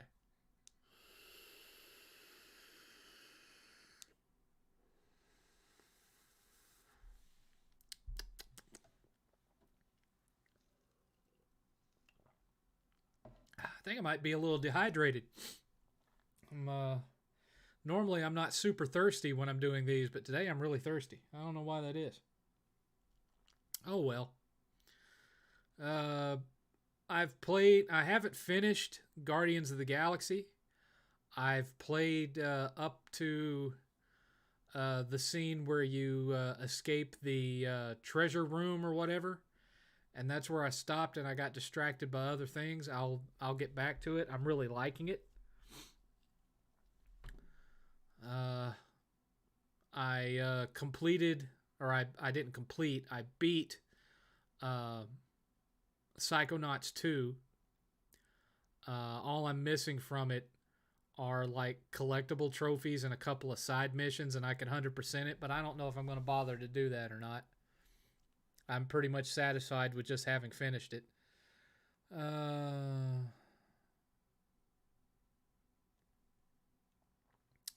What else have I played? I've played so many games since we last spoke. I mean, I played some Halo Infinite. Uh, and like I said, it's a game that was obviously made with co op in mind. I mean, whenever you go to uh,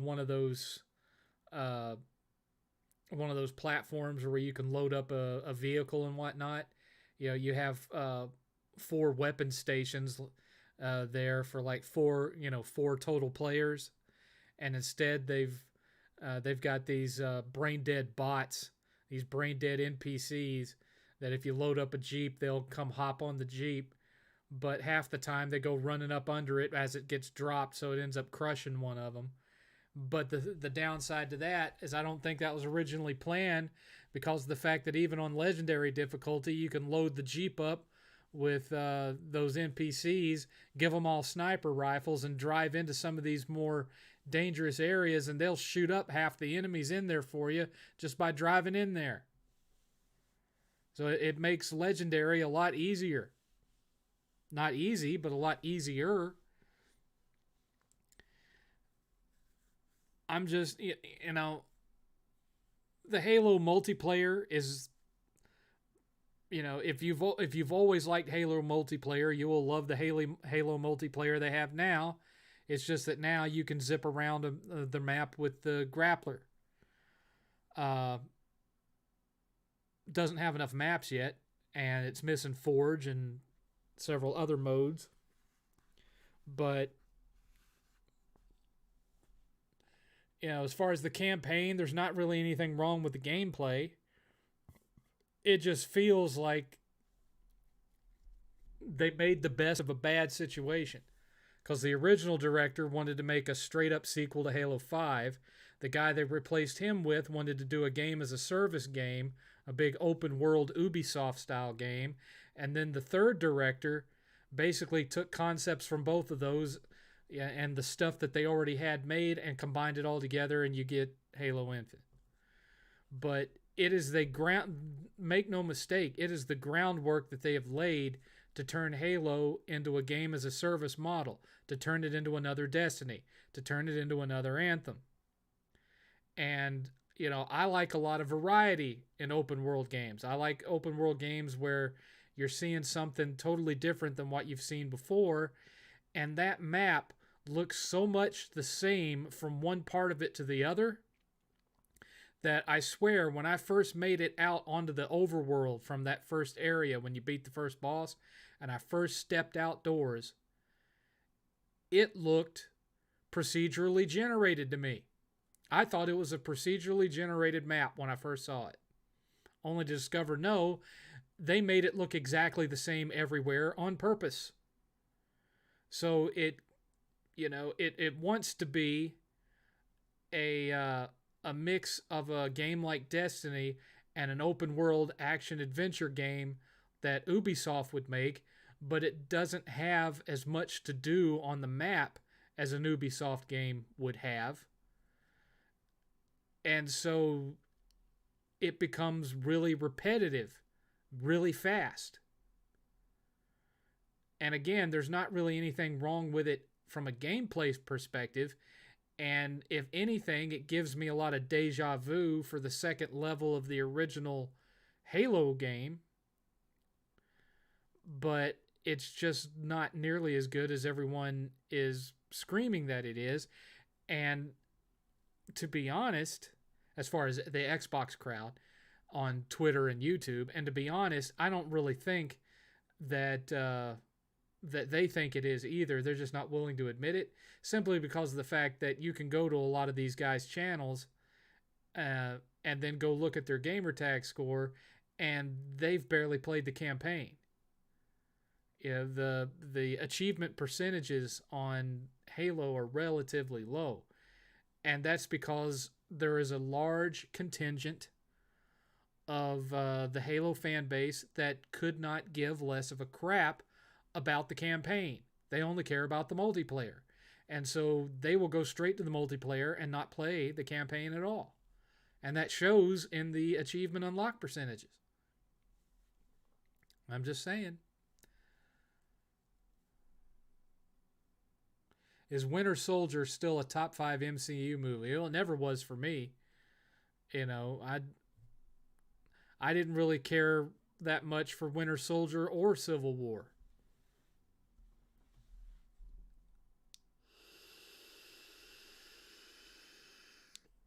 There were elements of them that I liked, but there was something about those films that just didn't feel like theatrical films to me. They felt like long episodes of a TV show.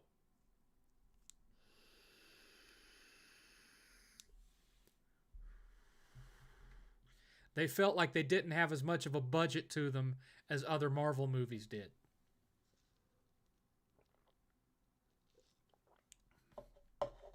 I mean, Civil War was this big, massive event in the comics, and then when you watch what they turned it into in Captain America Civil War, and it felt like an episode of a WB show. You know, you had 5 or 6 guys over here and 5 or 6 guys over here running across an airport landing strip towards each other. I mean, nah.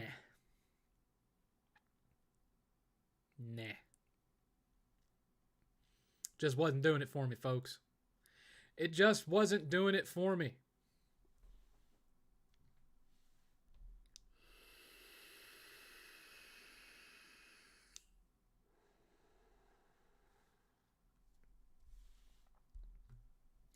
And speaking of Halo, I'm thinking maybe that'll be the first new review that I throw up on the new channel. Now, like I said, it's not only going to have DBTS reviews on it, it's going to have positive reviews too. But Halo Infinite might end up being the first new review I throw up. I've got footage that I recorded of my playthrough for Rift Apart, and I never did a review of it. I'm gonna use it. I've got footage of Psychonauts 2 that I can throw up and do a review of it. There's a bunch of games that I can do reviews of for the new channel. Now, this isn't going to be some new video every day type thing. I'm wanting to be able to get to a point where I can post a new review every week. I don't know.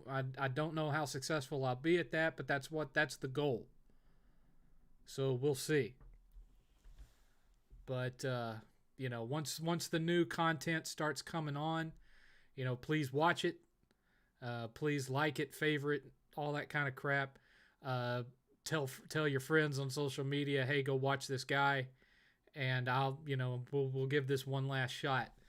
And if it sputters out and doesn't do it, now I'm not looking to become like, some guy with 1 million subs or anything like that. I just want to get back to the point that I was at before my channel died, where I was getting, somewhere between 20,000 to a couple 100,000 views. If I can get back to that point, I'll be happy.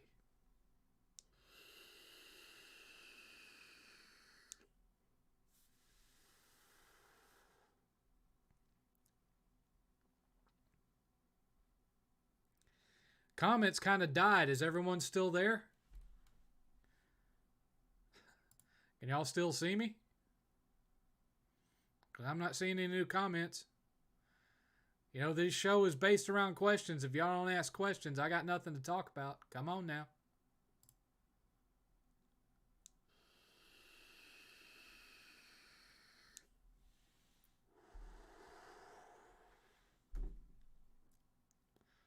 Hello? Has my chat died? I mean, it shows I'm still streaming.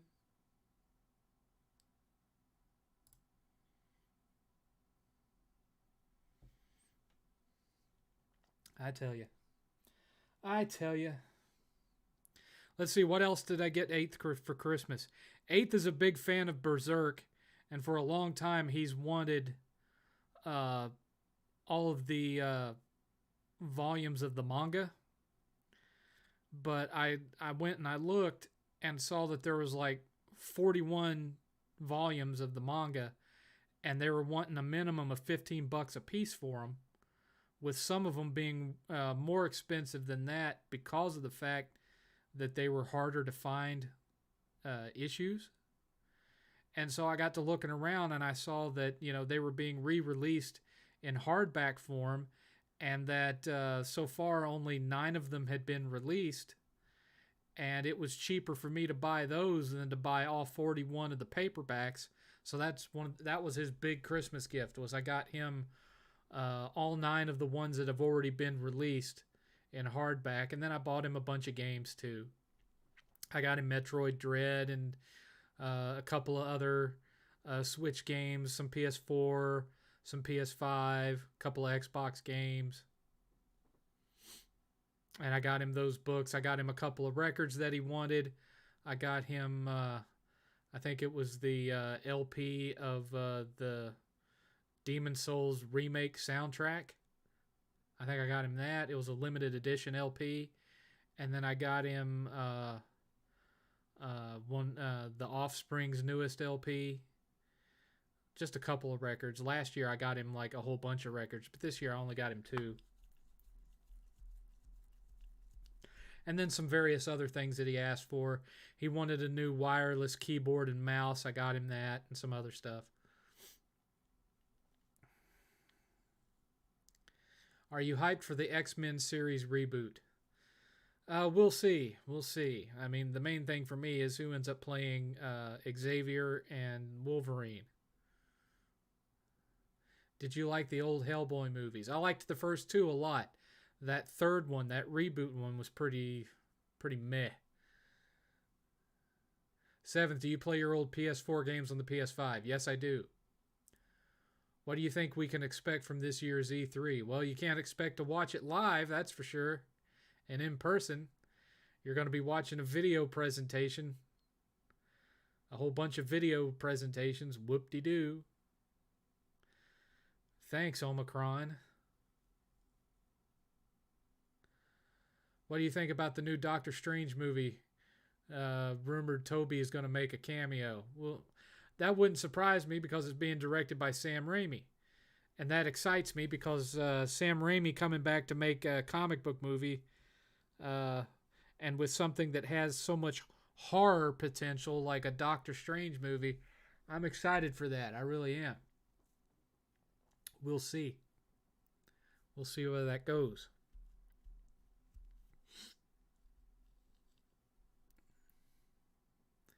I like old Doctor Strange. I've rewatched the original one a number of times now. I really like that one. It's real trippy. And, I'm a sucker for Sam Raimi movies. Maybe not so much Oz the Great and Terrible. Maybe not so much that one. But for the most part, I love Sam Raimi movies.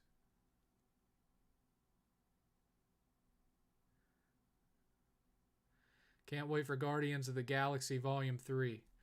Yeah, it don't come out till what, 2024? Something like that? I was hoping 2023, but somewhere I read it wasn't going to come out till 2024. That's quite a wait. Thoughts on the mirror fight between Spider-Man and Doctor Strange? I thought it was a cool concept. It's one of the better action sequences of the film.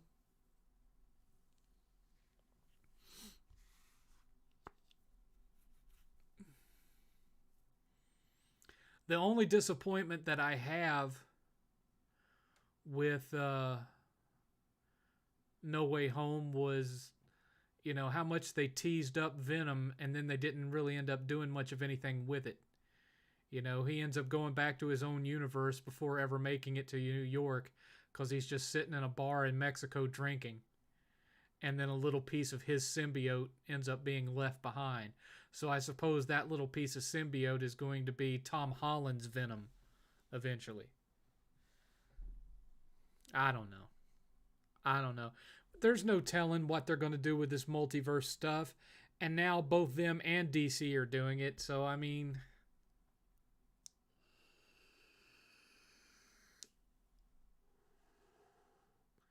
did you think the newest Cobra Kai season was the weakest? I'm not a tremendous fan of that show either way.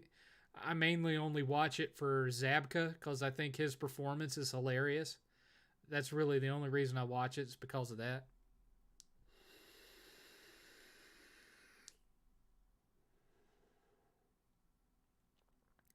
I like his line, all that work for nothing. I even learned feminism.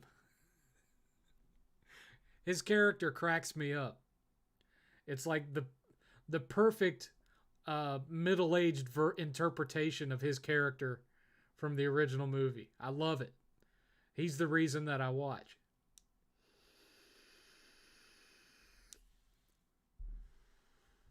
If it wasn't for Zabka's performance in Cobra Kai, I wouldn't watch it because of the fact that Pat Morita is dead and can't play Mr. Miyagi anymore.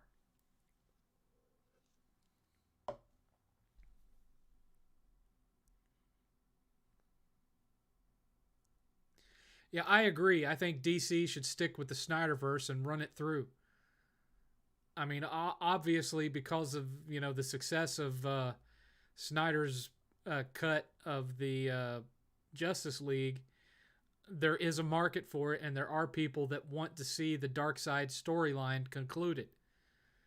People are going to hate me for this, but I think Venom is overrated. I mean, I like the Venom from the old 1994 cartoon because that story had both Eddie Brock and Peter Parker. I prefer other Spidey villains. That's understandable. I mean, he is a Todd McFarlane original creation, and some people really love Todd McFarlane and some people don't. And the fact that this time around they've kind of kept Venom separate from the Spidey origins hamstrings them somewhat, but we'll see where they go with it. Doctor Strange versus Doctor Fate. Who you got?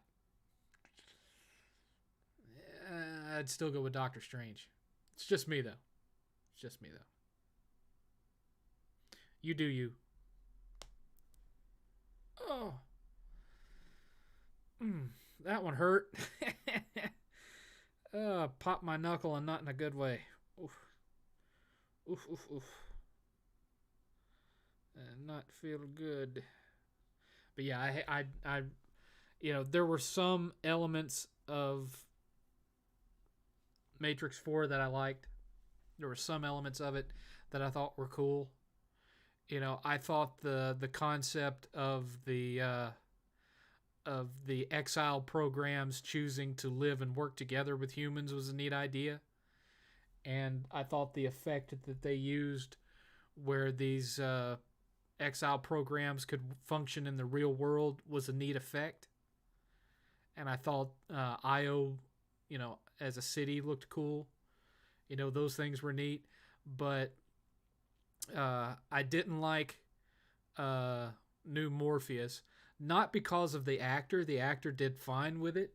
But because, he's not really anything like original Morpheus. He's not like what made that character interesting.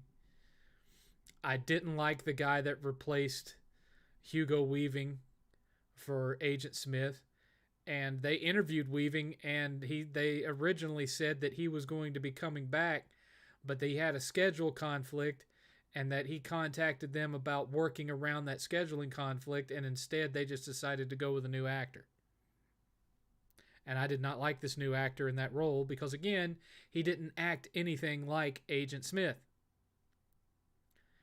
And I just didn't like Neil Patrick Harris as a villain. I don't think he does a good job as a villain. He was too jokey. They tried to make him too much the opposite of the Architect. And it just didn't work for me. I also, didn't like that.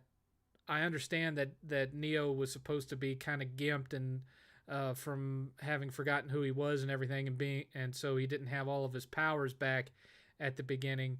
But that, instead of using all of his cool kung fu and all this kind of stuff, He basically spent the whole movie just deflecting bullets and not even stopping bullets in midair like he used to, but literally just throwing up a shield for the bullets to disintegrate against, which wasn't even originally what he did. He would just hold up his hand and the bullets would stop in midair and fall. And that isn't what he even did here. He was just, here's an invisible shield and ping, ping, ping, ping, ping, ping, ping. That wasn't even how he originally did it in the first films. And, you know, I didn't really feel one way or the other about how now Neo and Trinity are both together the one instead of just Neo being the one, other than it being probably some kind of a metaphor for Lana Wachowski's transition, I guess, that she but you know, that's maybe that, you know, she only felt like she was at her true power when she had embraced both sides of herself or something like that. I don't know. Or that it literally was just her missing her parents, and so those two characters were her parents for her, and her parents were a strongest influence on her when they were together, alive together. And so now, for you know, Trinity and Neo have to be together to be at full power, I guess. And so that also means that now, you know, Trinity has all the same powers that Neo does. Whatever.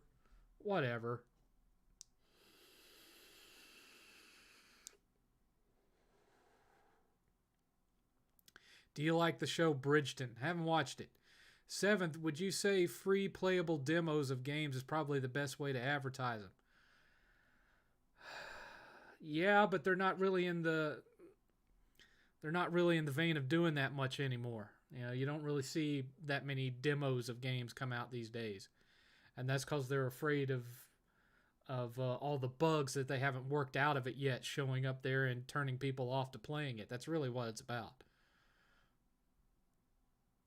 I got The Last of Us 2 for $5. Story is trash, but these graphics are good. Yeah. Did you like the film Sunday? The film First Sunday with Ice Cube. Haven't seen it. Been drinking a lot more water. Stay hydrated. One time I passed out from dehydration. Not fun. Yeah, I'll pour me another drink when this is over. Which reminds me, I almost missed it again.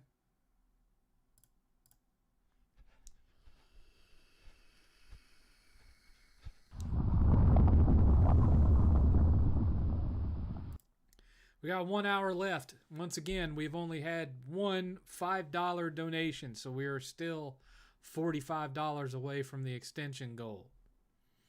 Y'all guys just don't love me as much as you used to.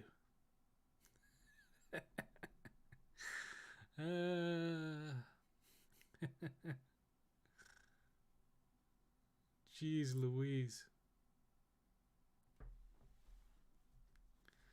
So what else y'all want to talk about? We got at least an hour to go.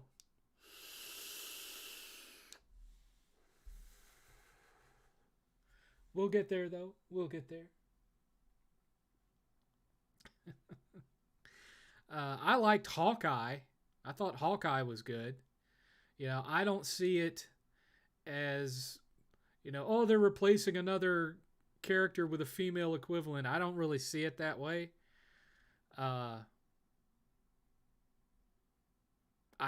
I felt that it had a good mix of Hawkeye and the new character, you know, and I thought it was a lot of fun. I thought it was naturally funny. It didn't feel like forced funny. And I enjoyed it a lot better than some of the other original shows that they've put on there so far.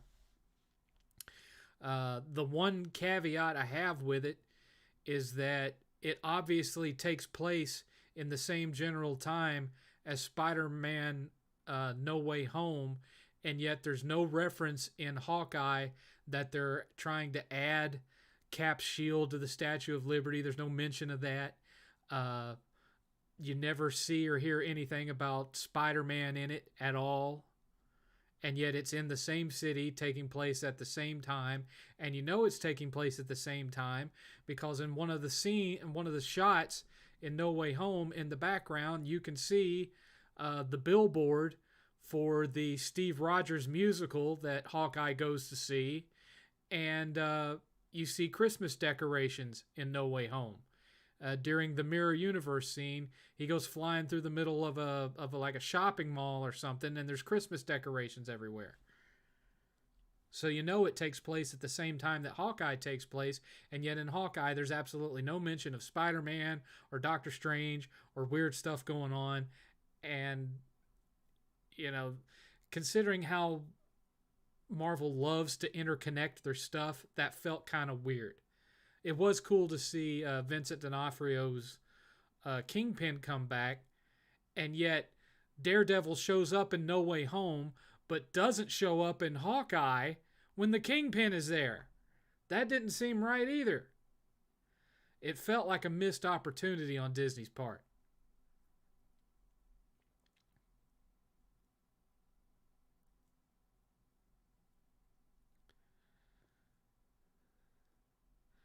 Would you rather binge watch a series or get perturbed when a show comes out weekly? I would rather binge watch. I like the way Netflix does it, where you get the whole thing all at once. I did not like having to wait every week to watch Hawkeye. I understand why Disney does it. It's because that's how they keep you signed up and keep you subscribed, because they have realized that people will subscribe to Netflix and marathon the show they're interested in, and the minute they're done watching it, they unsubscribe and then wait for season 2 and then resubscribe. I understand that. I understand why Disney does it. Doesn't mean I have to like it. Have you ever watched Squid Game? Yeah, I watched all of Squid Game. It was interesting. I enjoyed it. It was pretty good. Had some cool deaths in it. Had a sick sense of humor to it. I liked it.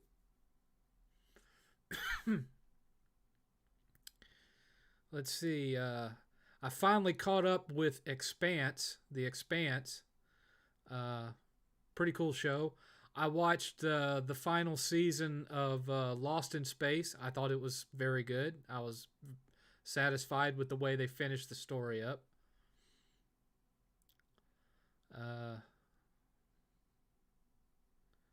Trying to think, what else have I watched?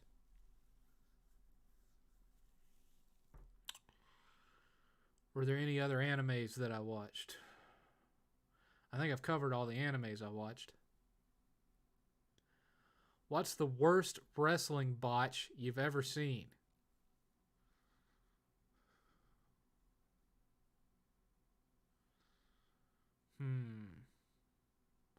Owen Hart. Too soon?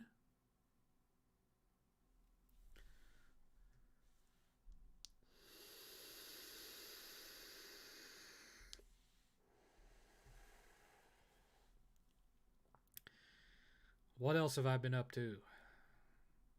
Nothing much, really. I wasn't lying. For those 19 days, I sat on my fat butt and I didn't do nothing. I could have done a lot of things. I could have been working on new music. I could have been working on new videos.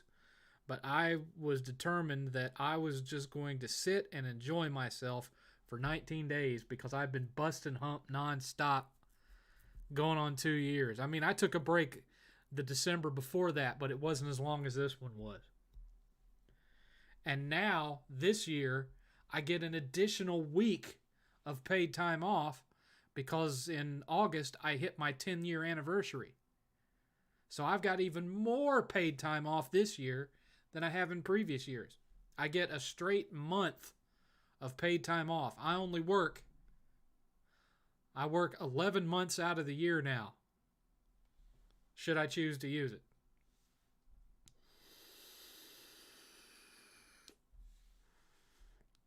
And let me tell you something. I will choose to use it. Because you can't carry over paid time off at my job.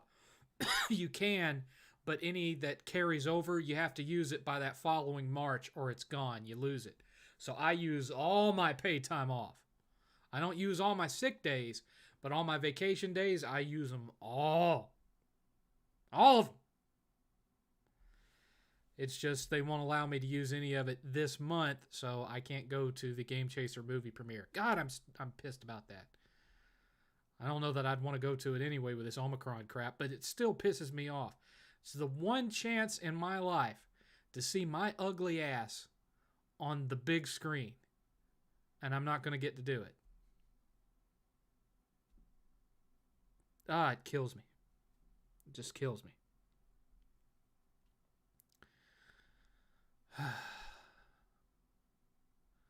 I hope it does good, though. I hope it's everything that Billy wanted it to be.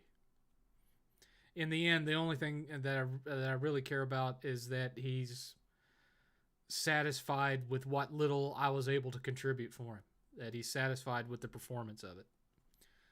I'm not in there very much at all. Maybe 30 seconds of screen time, but I hope he's happy with what I did.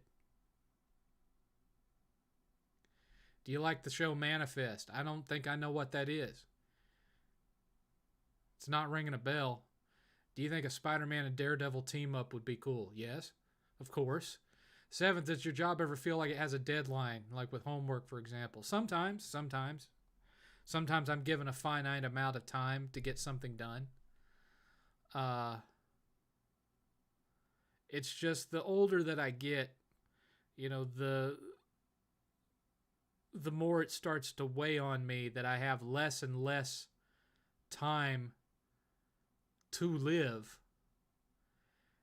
And I'm spending so much of that time sitting right here at this desk, just grinding out work, instead of going out and experiencing this world that you only get one shot to experience. And I know with the way things are right now, it wouldn't be safe to go out and experience the world in either sense. But it does make me wish that I was to a point monetarily where I could just go ahead and retire now and live off interest of stocks or something. But I've never trusted the stock market, and so I've never invested in it, so I don't have anything that I could live off the interest from. But I wish I could do that, not interest, but like dividends. Have some stock and get paid off the dividends from it, and take some money, roll that into a large enough Roth IRA where I could live off the interest from it. But that's not in the cards for me, I don't think I'll live long enough to know what it's like to be retired. I think I'll always have to work. And the fact that I'll always have to work is part of what's going to put me into my grave sooner than I should be.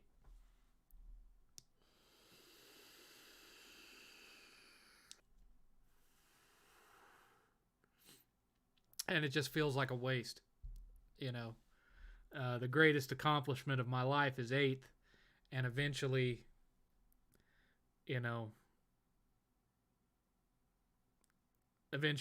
gonna want to hang around his old man that much. We might still be living in the same house that I'm helping him pay for one day, but he's gonna be wanting to be with whoever his girlfriend / wife is gonna end up being, and hanging out with his own friends and what have you. And I'll just be waiting on the Reaper at that point. Oh Lord. Playing video games, watching movies, and waiting on the Reaper. Those are my life goals.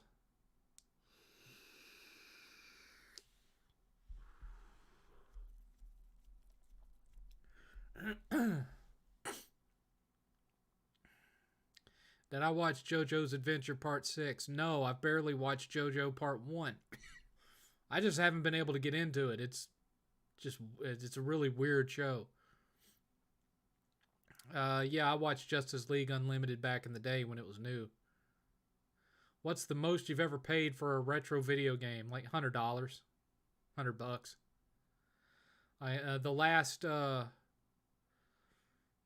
The last retro palooza that I went to, Billy was trying to raise more money for Retropalooza by selling some of his collection, and he had a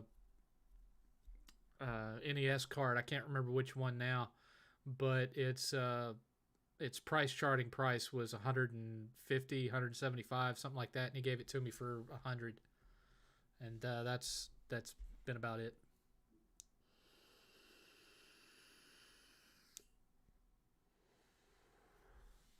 I haven't, the 360 games I bought have been all I've been doing is for the most part as far as retro collecting goes, because it's just not, I could find pretty much anything that I'm missing on eBay or Craigslist or whatever, but that's just not as much fun as just me and Eighth hopping in the car and going to half price books and going to thrift stores and going to flea markets and whatnot.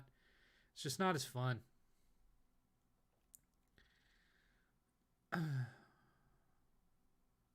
He'll always have us, 7th.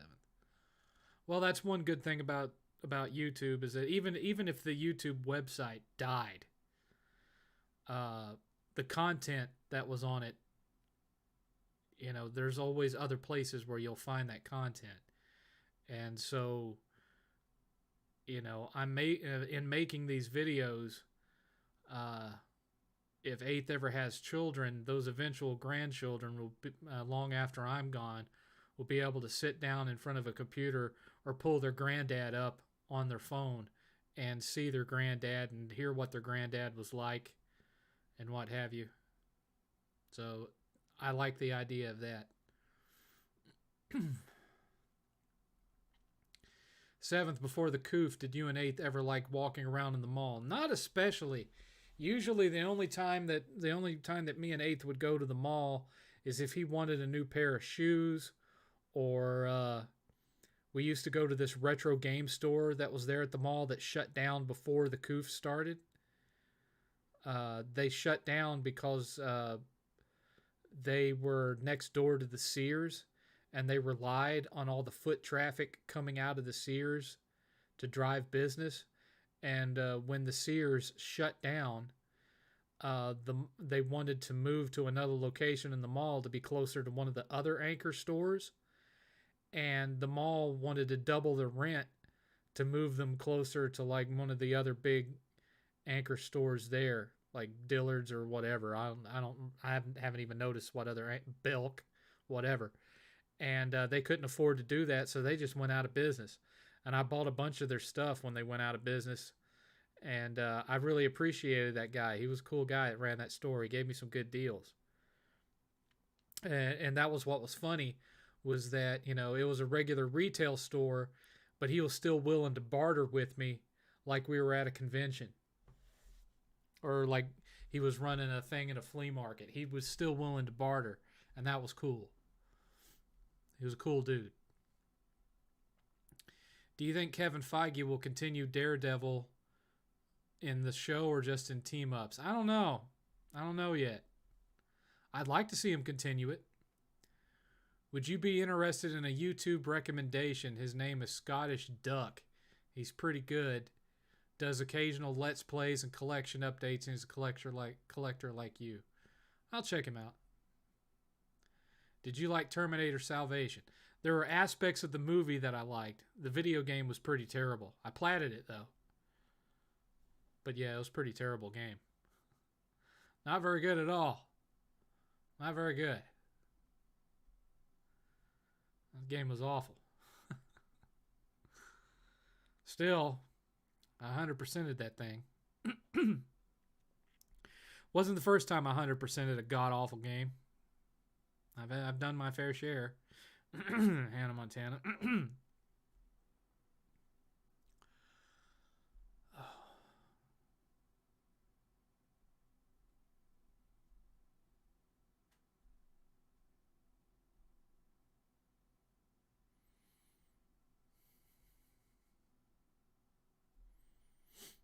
I have some other plans that may or may not come to fruition, but I'm starting out small, and we're just doing the new channel, the additional channel. This one's not going anywhere. The new channel, and putting new reviews on that because the reviews are the videos that I have the most fun making.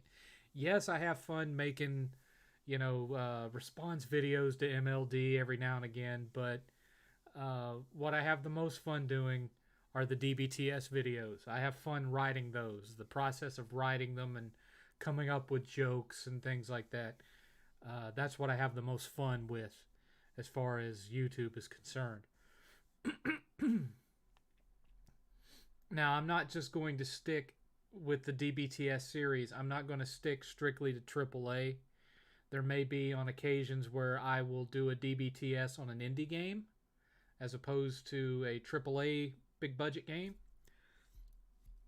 I don't think that'll be a regular thing, but yeah. What's your favorite Resistance game? Resistance 2, except for the ending. I thought killing off Nathan Hale was stupid. Do you like American Horror Story? I liked the first few seasons, but then it just started to get really dumb. I think the one that had to do with like the carnival was the last one that I watched.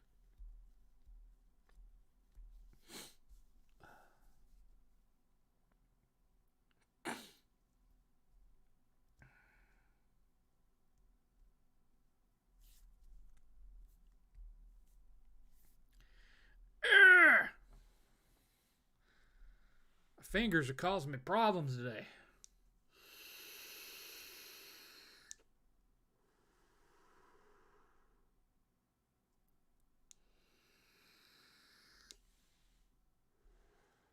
I'm not going to be buying a whole lot for the next couple of months, though, because of the fact that 8's birthday is this month, but what he asked for doesn't come out till next month, and I have to make sure that I have enough money in my account to cover that, because as you know, I had to start paying my student loan again starting in the summer, so that was $300 less per month out of my fund money. So now I'm not making near as much in fund money per month as I was before. So I have to be a little bit more careful about my purchases. And what 8th asked for his birthday was the collector's edition of Elden Ring, which was not cheap. I pre-ordered it, but it wasn't cheap, and so I have to make sure the money is in the account for when that hits. So I'm not going to be buying a whole lot of new games for at least the next 2 months. So the first few reviews you're going to see that are new reviews and not just re-releases of my old ones are going to be games that have been out a while, like Guardians of the Galaxy, Halo Infinite, Ratchet and Clank, stuff like that.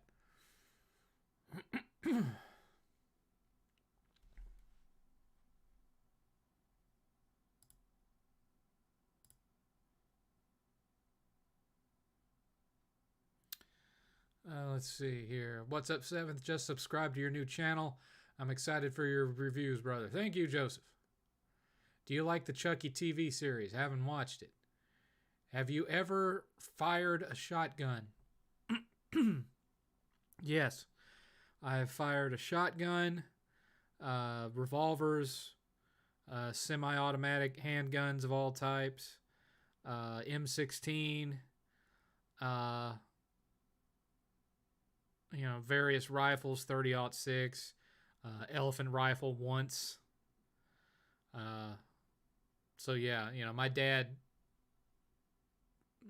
introduced me to a lot of firearms on the shooting range when I was a kid. Archery too. I had my own little compound bow when I was a kid. That he actually had it made for me. Wonder whatever happened to that thing. Do you have any new posters? Nope. Who's a better leader, Cyclops or Captain America? Depends on whether you're talking comic books or movies, I guess. In the movies, Cyclops was kind of crap. And Captain America was way better. Did you like the second season of Tiger King? Not really. Not really. It was kind of dull.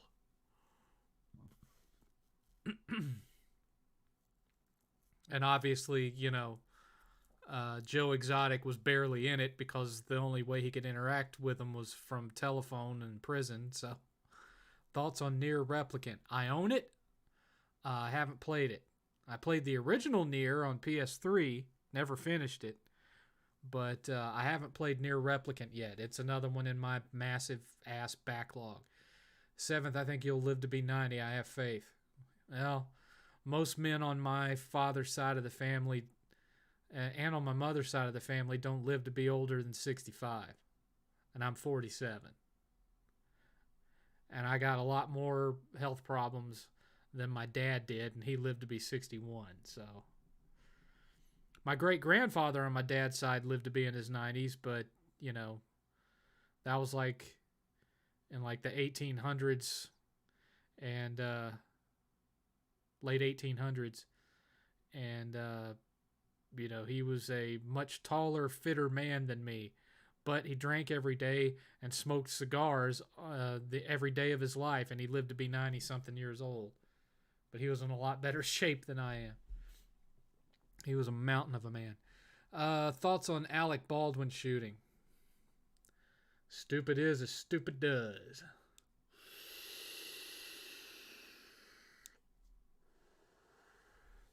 Never been a tremendous fan of Alec Baldwin. I liked him in Hunt for Red October, and I liked The Shadow mostly because of Tim Curry more than him.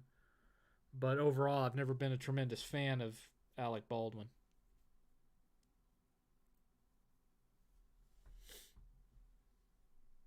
Yeah. I don't know if that's because of his acting or if it's just because he hasn't made that many movies that I was interested in. I don't know.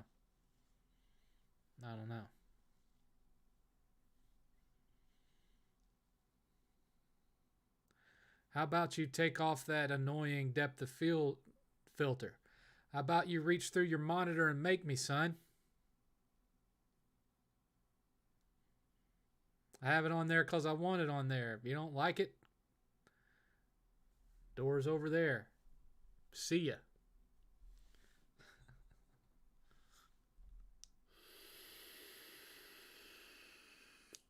Sometimes I use it. Sometimes I don't. That's at my discretion because this is my show and you don't have to watch my show.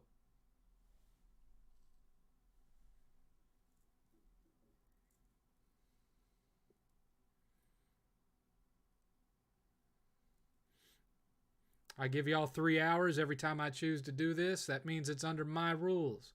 I'm not beholden to you because I'm not forcing you to pay to watch this. So if you don't like it, go watch something else. Do you like Blade Runner 2040? I think you meant 20. It's not 2044. It's 2049, I think. Yes, I liked it. Or is 2044 an anime? Is that the Blade Runner anime, or has that even come out yet? I don't know. I liked the original Blade Runner, and I liked the second movie. I hope that answers your question. You sassing me, boy? I'm telling you the way it is. You can take that as sass or you not. I don't care.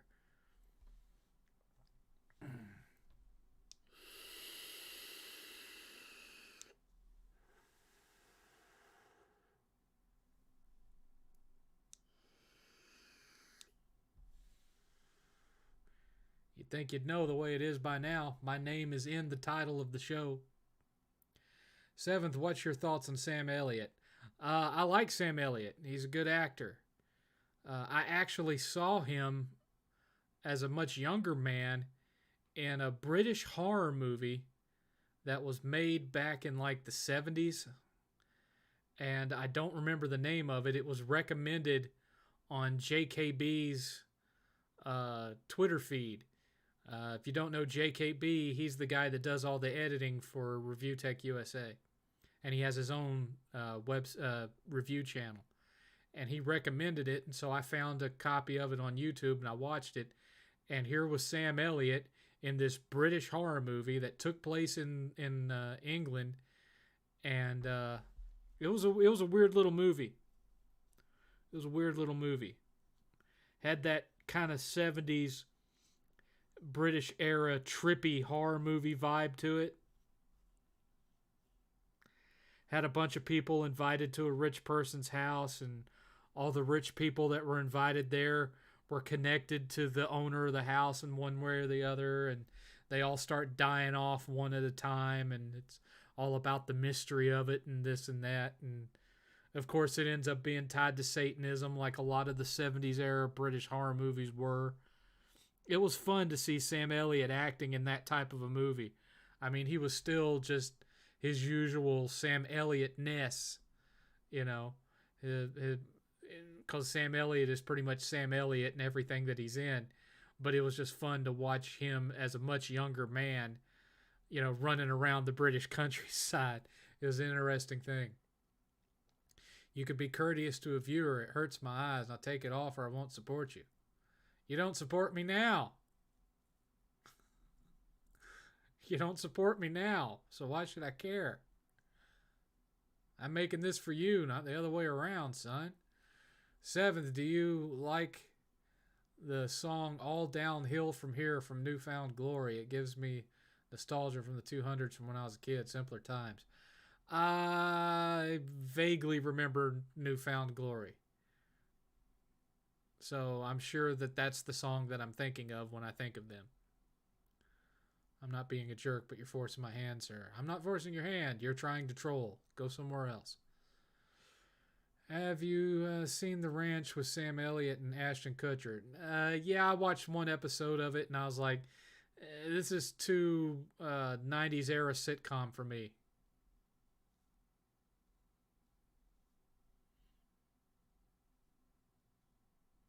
It was too 90s era sitcom for me.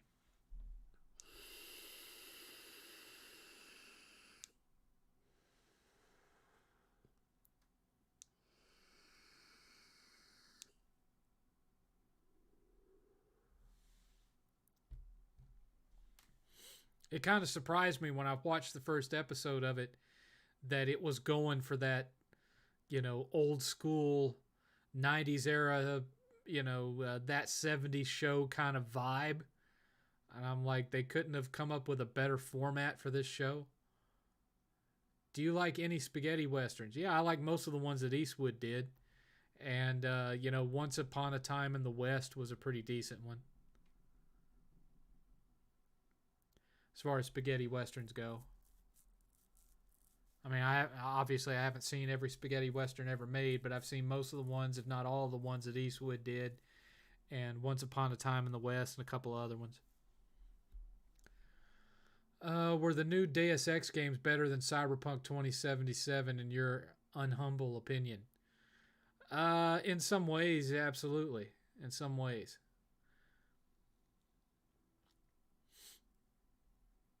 I still wasn't a tremendous fan of them any more than I was a tremendous fan of Cyberpunk 2077. But, you know, obviously there were things about them as far as the quality of the gameplay goes that was certainly more polished than what Cyberpunk gave us. By the way, there's only 30 minutes left, and we're still $45 short of the hour extension. Were the new Deus Ex game... I already read that. I think Logan was a perfect fit for... or a perfect end for Hugh Jackman. Might as well. Why they call it spaghetti? Because they were made in Italy. They're westerns that were made in Italy. So they call them spaghetti westerns. Because there are... At the time that those were made, you could make a movie in Italy a lot cheaper than you could by filming an actual western in the United States. And a lot of them were fully funded in Italy with Italian writers and directors. And so, you know, there were sections of both Italy and Spain that could easily pass for the American West. And so, you know, films would get made over there on the cheap.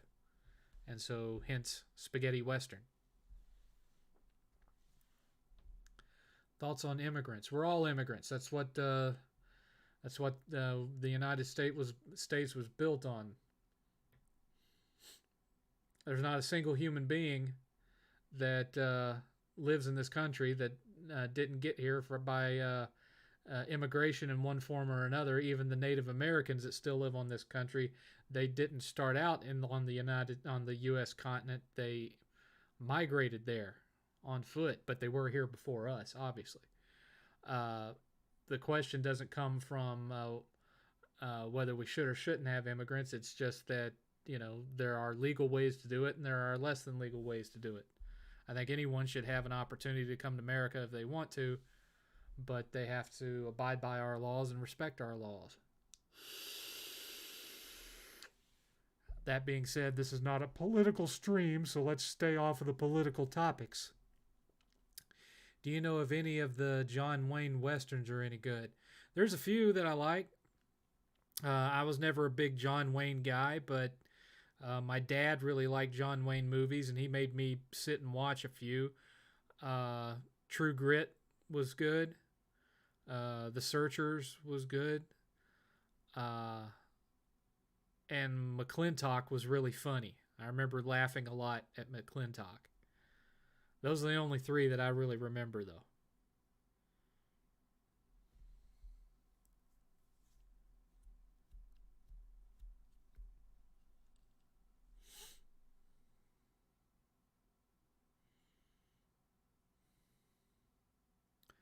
Favorite Stan Lee comics? Don't really have any. By the way, I think it's, I've been out of comic book reading for decades. I think it's stupid people controlling his Twitter account. I agree. This last year, I really jumped into the PC Engine Duo and TurboGrafx. I wish I had a PC Duo, or a Turbo Duo, as it's known here in the States. I have a TurboGrafx, but I don't have a Turbo Duo. I really have enjoyed it, except the prices. Did you ever get in the system? Like I said, I have a TurboGrafx, but I don't have a CD drive for it, and I don't have a Turbo Duo. I do have some really good TurboGrafx games. I Bonk's Adventure, and I have Jackie Chan's Action Kung Fu, which is one of the more expensive ones to pick up, and several other good ones. I think I have maybe 20 TurboGrafx games, something like that. I would own a lot more, but they're one of the more expensive ones to collect for, even in the U.S. where they didn't have that many games come out. What's your thoughts on the latest Matrix? I already talked about that, Nick. Are you looking forward to John Wick 4? I didn't really like John Wick 3 as well as the first two, so I don't know. We'll see. Says the guy that likely voted for Biden. Well, that shows that you are not a new follower of this show, and that you're just a troll, because anyone who did watch my show would know that I follow the George Carlin philosophy of, if you vote, you have no right to complain. I have never voted in a presidential election, and I don't intend to ever vote in a presidential election, because I have no strong convictions about either one of the political parties. I think every president that has been sworn in since I've been on this earth has been shady in one way or the other, so I don't take part in it. Do you like Frank Sinatra? Yes, I do. Do you like any of the James Bond movies? Yes.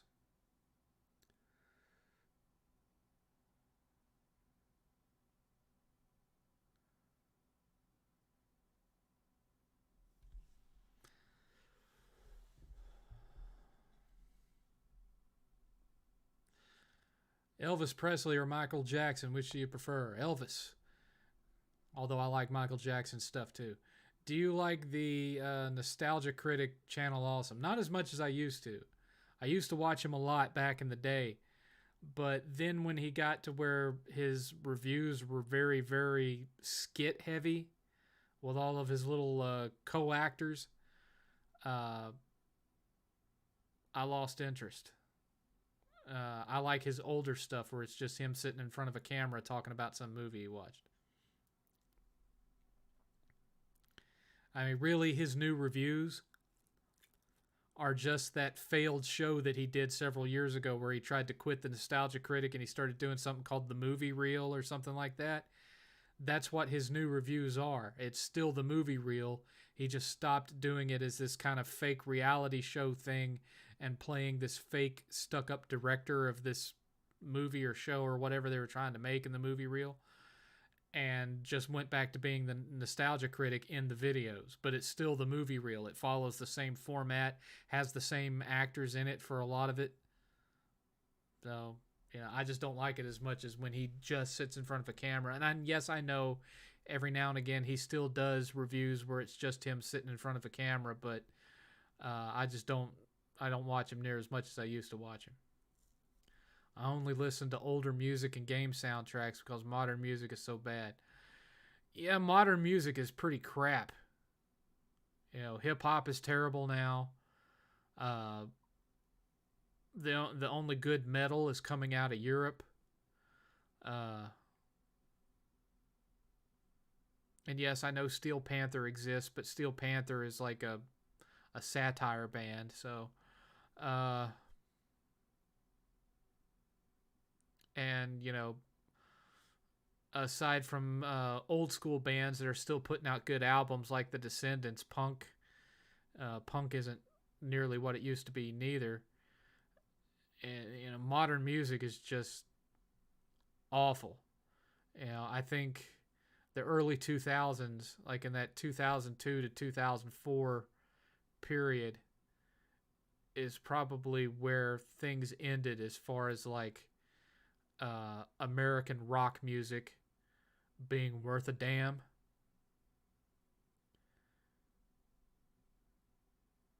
Hi, Chris G. Nostalgia Critic versus Angry Joe. I like them about the same, to be honest. I gotta go 7th. I'll catch you next time. All right, Ultra Steel. See you later. We got about 20 minutes left. There's only been $5 in donations today.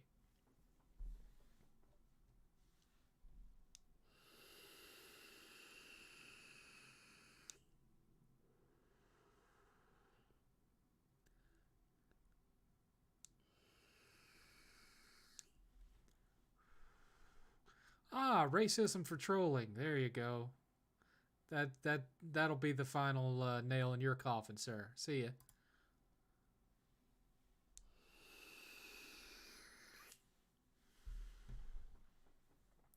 See, I'll tolerate a good troll. I will. I let people troll me on here all the time because I think it's funny when a troll tries to troll a troll. But when you start spewing racist crap, you gots to go. You're done. You're done.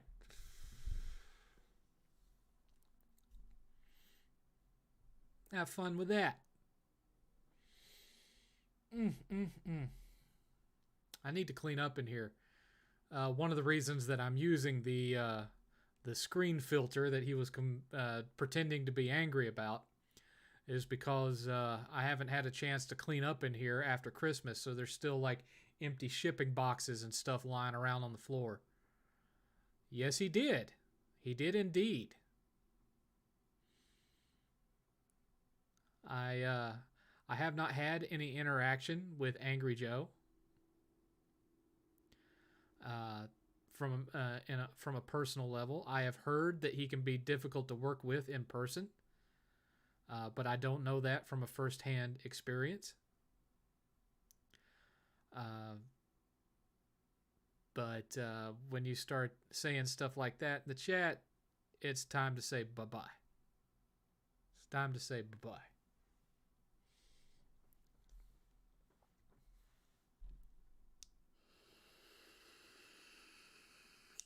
It's not worth repeating, Shadowhood. If you missed it, you missed it. When a troll is so bad at what they do that they resort to spewing racist BS to try to get a rise out of somebody, they've already lost. And so then I'm not going to bother allowing to continue letting them use my platform to troll. So they're out. They're bye. Later.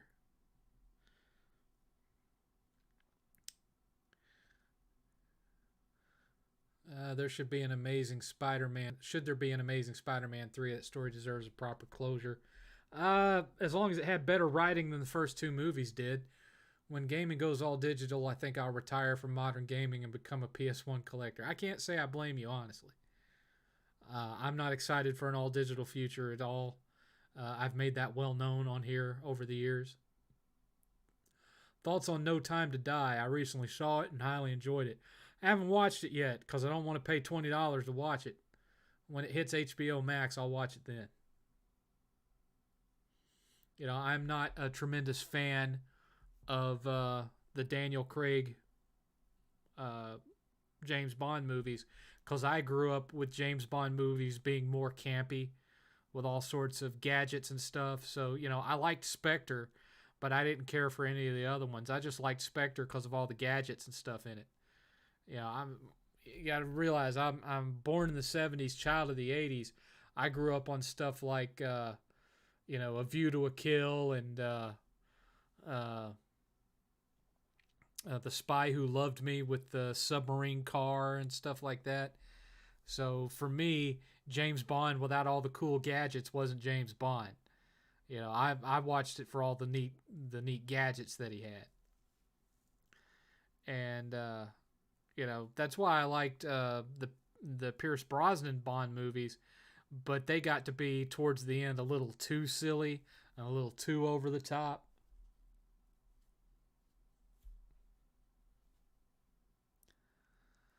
Did you find the early 2000s run of Red Hot Chili Peppers historic and their best? I've never been a fan of Red Hot Chili Peppers, to be honest with you. I'm more of a pure punk dude. I like 80s metal and heavy metal and old school punk and and 80s music in general. With the new wave and all that. I like a lot of that stuff. I like more old school hip hop. And I even listen to a little country here and there, a little bluegrass, even some country gospel music on occasion because I grew up around it. But Red Hot Chili Peppers I never really cared that much for. I was sweet on a girl that was big into Red Hot Chili Peppers. One time she told me that she'd pay every cent she owned to be able to go to a Red Hot Chili Peppers concert, get up on stage, and lick the sweat off of Anthony Kiedis' back. I haven't talked to her since 1997. Just saying. Thoughts on the garbage Welcome to Raccoon City? Well, I haven't watched it because everybody told me it was garbage. I'm not going to pay to watch something that everyone told me sucked. When I can watch it without having to pay for it, then I'll let you know what I think about it. Do you think Michael Keaton will return as Vulture against Spider-Man since he doesn't know Peter now? Maybe. And yeah, I'd like to see him. I'm looking forward to seeing him in the bat suit again. We'll see. We'll see how that goes. Do you think Batman 89 still holds up as a movie? Yes. Some of its special effects, definitely not. What was your game and movie of the year for 2021? Movie-wise, probably it'd be a tie between 3 movies, and that was Ghostbusters Afterlife, Spider-Man, and Dune. As far as games, probably Ratchet and Clank and Guardians of the Galaxy. Best brother band of all time, Bee Gees, Hansons, or Jonas? No. No, no, and no. It was the Righteous Brothers. And they weren't really brothers. But I'm still giving them the win.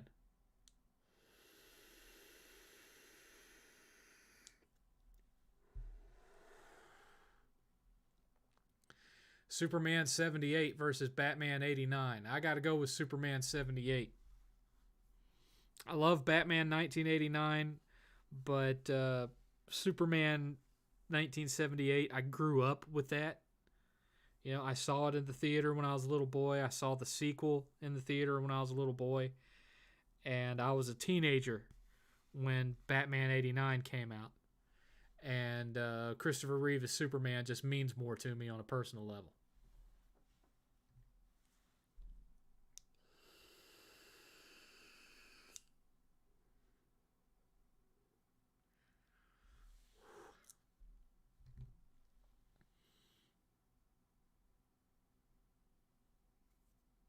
Oh, my knuckles hurt today. Might be the change. It's getting colder out there. Might be the temperature change. And this room doesn't get very good circulation. So this room is always too cold in the winter and too hot in the summer. It's because the fan, the main air conditioning unit is located in the center of the house. And so it has to it has these fans up in the roof that blow the air or the heat from the air conditioner across the house through these pipes into the rest of the house, and those fans don't circulate it very well. And so the rooms on this side of the house don't get very good circulation. What should Insomniac improve in Spider-Man 2?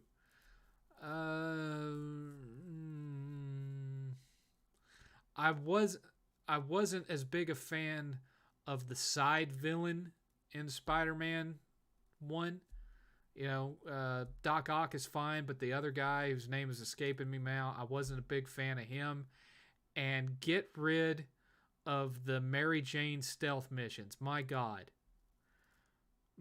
just get rid of them. Get rid of them. The game didn't need them. Leave them out. That was a mistake. Do I like Watch Mojo? I watch a top 10 of theirs every now and again if it's a topic that I'm interested in, but I'm not sub to them or anything. What are chances that the Evil Dead vehicle will make a cameo appearance in Multiverse of Madness? Absolutely, it will be there. The classic. Hi, Jacoby Mans. Did you know they rebooted Batman Returns because it was too dark of a film? Batman story was... I don't think they rebooted it because it was pretty dark as it was, Batman Returns. What happened was Batman Returns had a sponsorship deal with McDonald's, I think it was. And the movie ended up being darker and kind of gross. And because of that, a bunch of parents complained. And because of the Happy Meal selling Batman Returns toys of all these creepy characters like the Penguin and whatnot. And so it put a bad taste in McDonald's mouth towards Warner Brothers. And so starting with Batman Forever, they were made to be more kid-friendly so they'd sell more toys and more Happy Meals. That's what happened.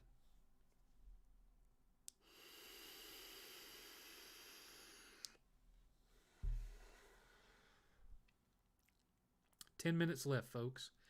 10 minutes left. I hope y'all have enjoyed it, because this is apparently where it's going to end. Y'all just don't love me no more. I've just got too old and fat for you guys. I'm kidding.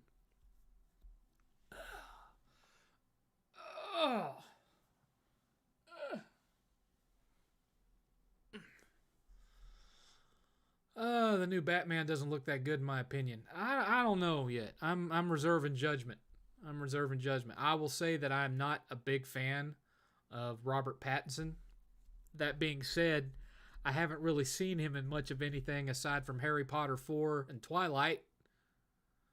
But I'm not a big fan of his. But, I will give it a shot and see. It could be great. It could be terrible. I don't really know yet. We're going to find out. One way or the other. We're going to find out.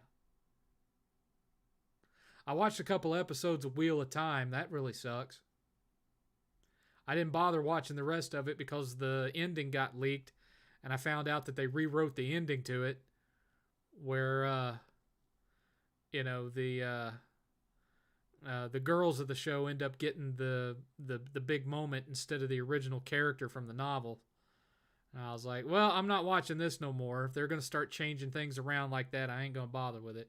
And it wasn't that they gave it to girls. It was that they gave it to just any other character than what was originally written. And they said that it was because they wanted it to be more of a team effort. They didn't want the story to be so one-sided towards that main character. Well, that's what the author wrote. That's what the author intended. That would be like in in Return of the King, that Frodo gets up to the mountain and he just can't make it into the cave. So, I don't know, Aragorn flies up on one of the eagles and takes the ring from him and just tosses it into the volcano. Because they wanted to, make everything more even. Screw that.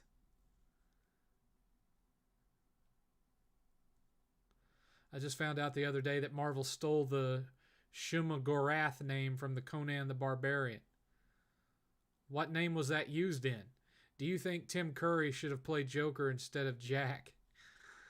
He would have made an interesting Joker. I don't know if he would have made a good one. We'll never know now. Since you're a generation ahead of Cartoon Network, what was the equivalent network to it in your time? We didn't have one. The only kids network was Disney Channel and Nickelodeon, and they weren't 24/7 cartoon channels.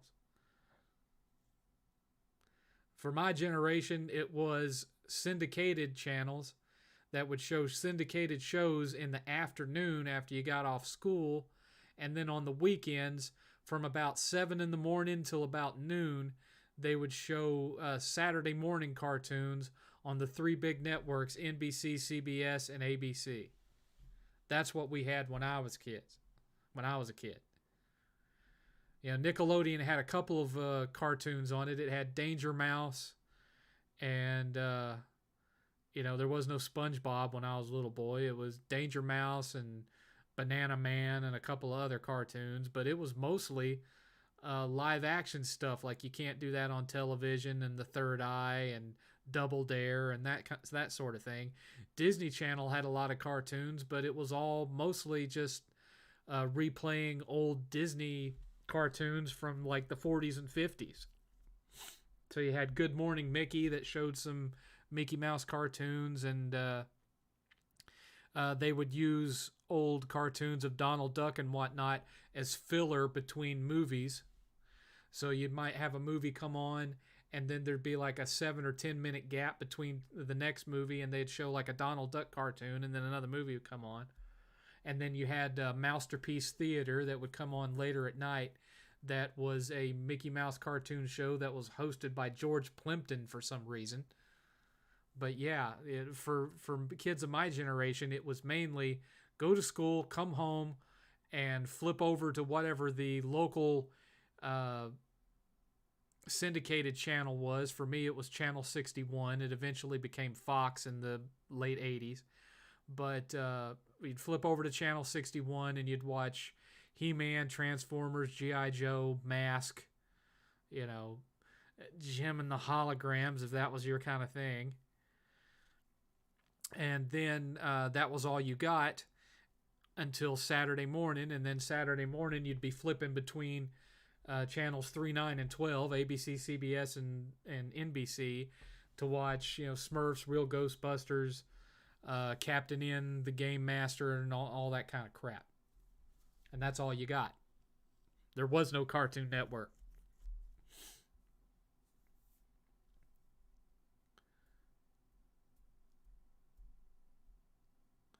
Do you think Joker 2 with Joaquin Phoenix is a possibility? I know they've talked about making one.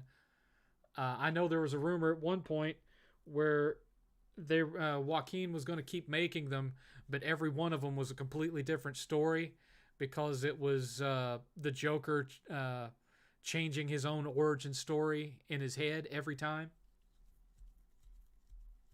I don't know how successful that would be. You know, I liked Joker as a homage to the King of Comedy and Taxi Driver, but I didn't like it as a Joker film. I liked it as its own thing, but I didn't like it as a Joker movie.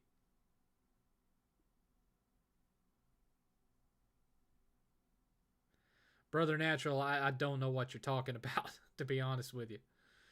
Batman Forever versus Superman 3, which was worse?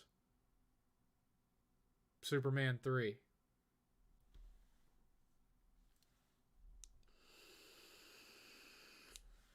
Batman Forever, as bad as it was, it had its moments. Superman 3 was pretty much just cringe all the way through. And that Batman series didn't get really bad until Batman and Robin. Batman Forever made money. It made big money, mainly because of Jim Carrey. There were elements of it that I hated, but there were some things that I liked about it. I actually liked Val Kilmer as Batman. I thought he made a good Bruce Wayne. I thought he made a good Batman. But it was just starting to veer into campy, and then by the time Batman and Robin came out, it just turned into a modern reimagining of the Adam West show from the 60s. So, Do you think Black Adam will be good? It has the potential to be good. We don't really know yet.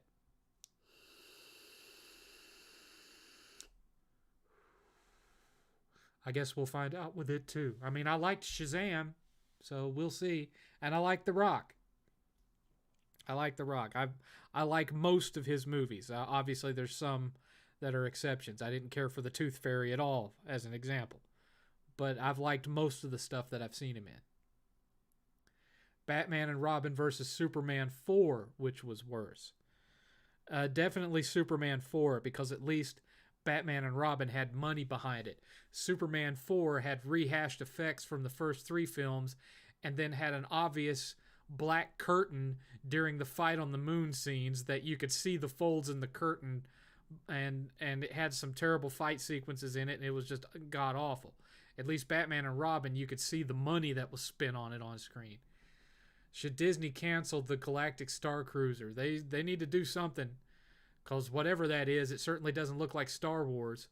It looks more like Star Trek.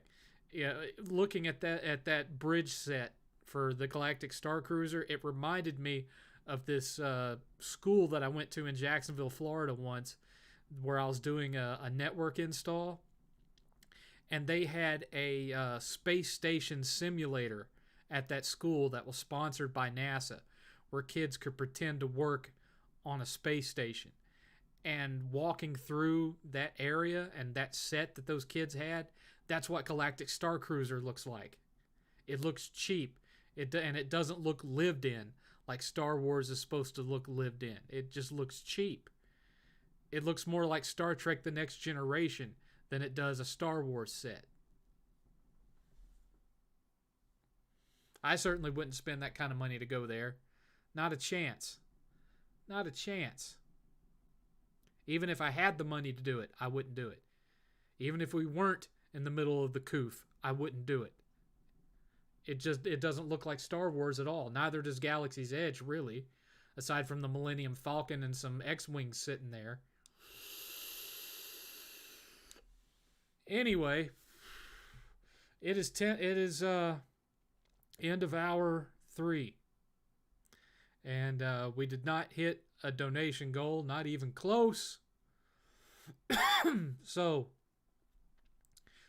this is where we're going to have to go. Although I will I'll answer the last 2 questions that came in.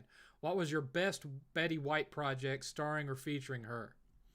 Well, I was a kid when Golden Girls came out. I used to watch Golden Girls with my mom and my grandmother, and I found it funny because I understood the humor of it, because I lived in the South, and because I had a woman of that age living in the house with me, that being my grandmother. So I laughed at it quite a bit. But I gotta say, my favorite thing of Betty White was the meat old woman who was feeding the giant alligator in Lake Placid. Hearing the F word come out of her mouth made me laugh so hard the first time I saw it that I've never forgotten that. I'd rather go to a space camp than a Galactic Star Cruiser.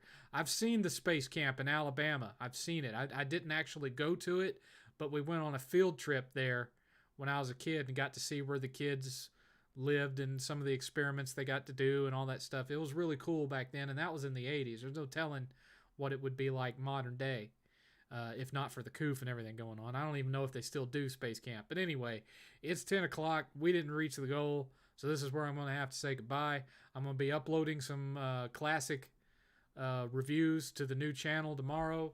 In case any of y'all showed up late, here's the link one more time. This is the new review channel. This channel is staying right where it is. This is where you'll go to see the 7thCast on the weekends.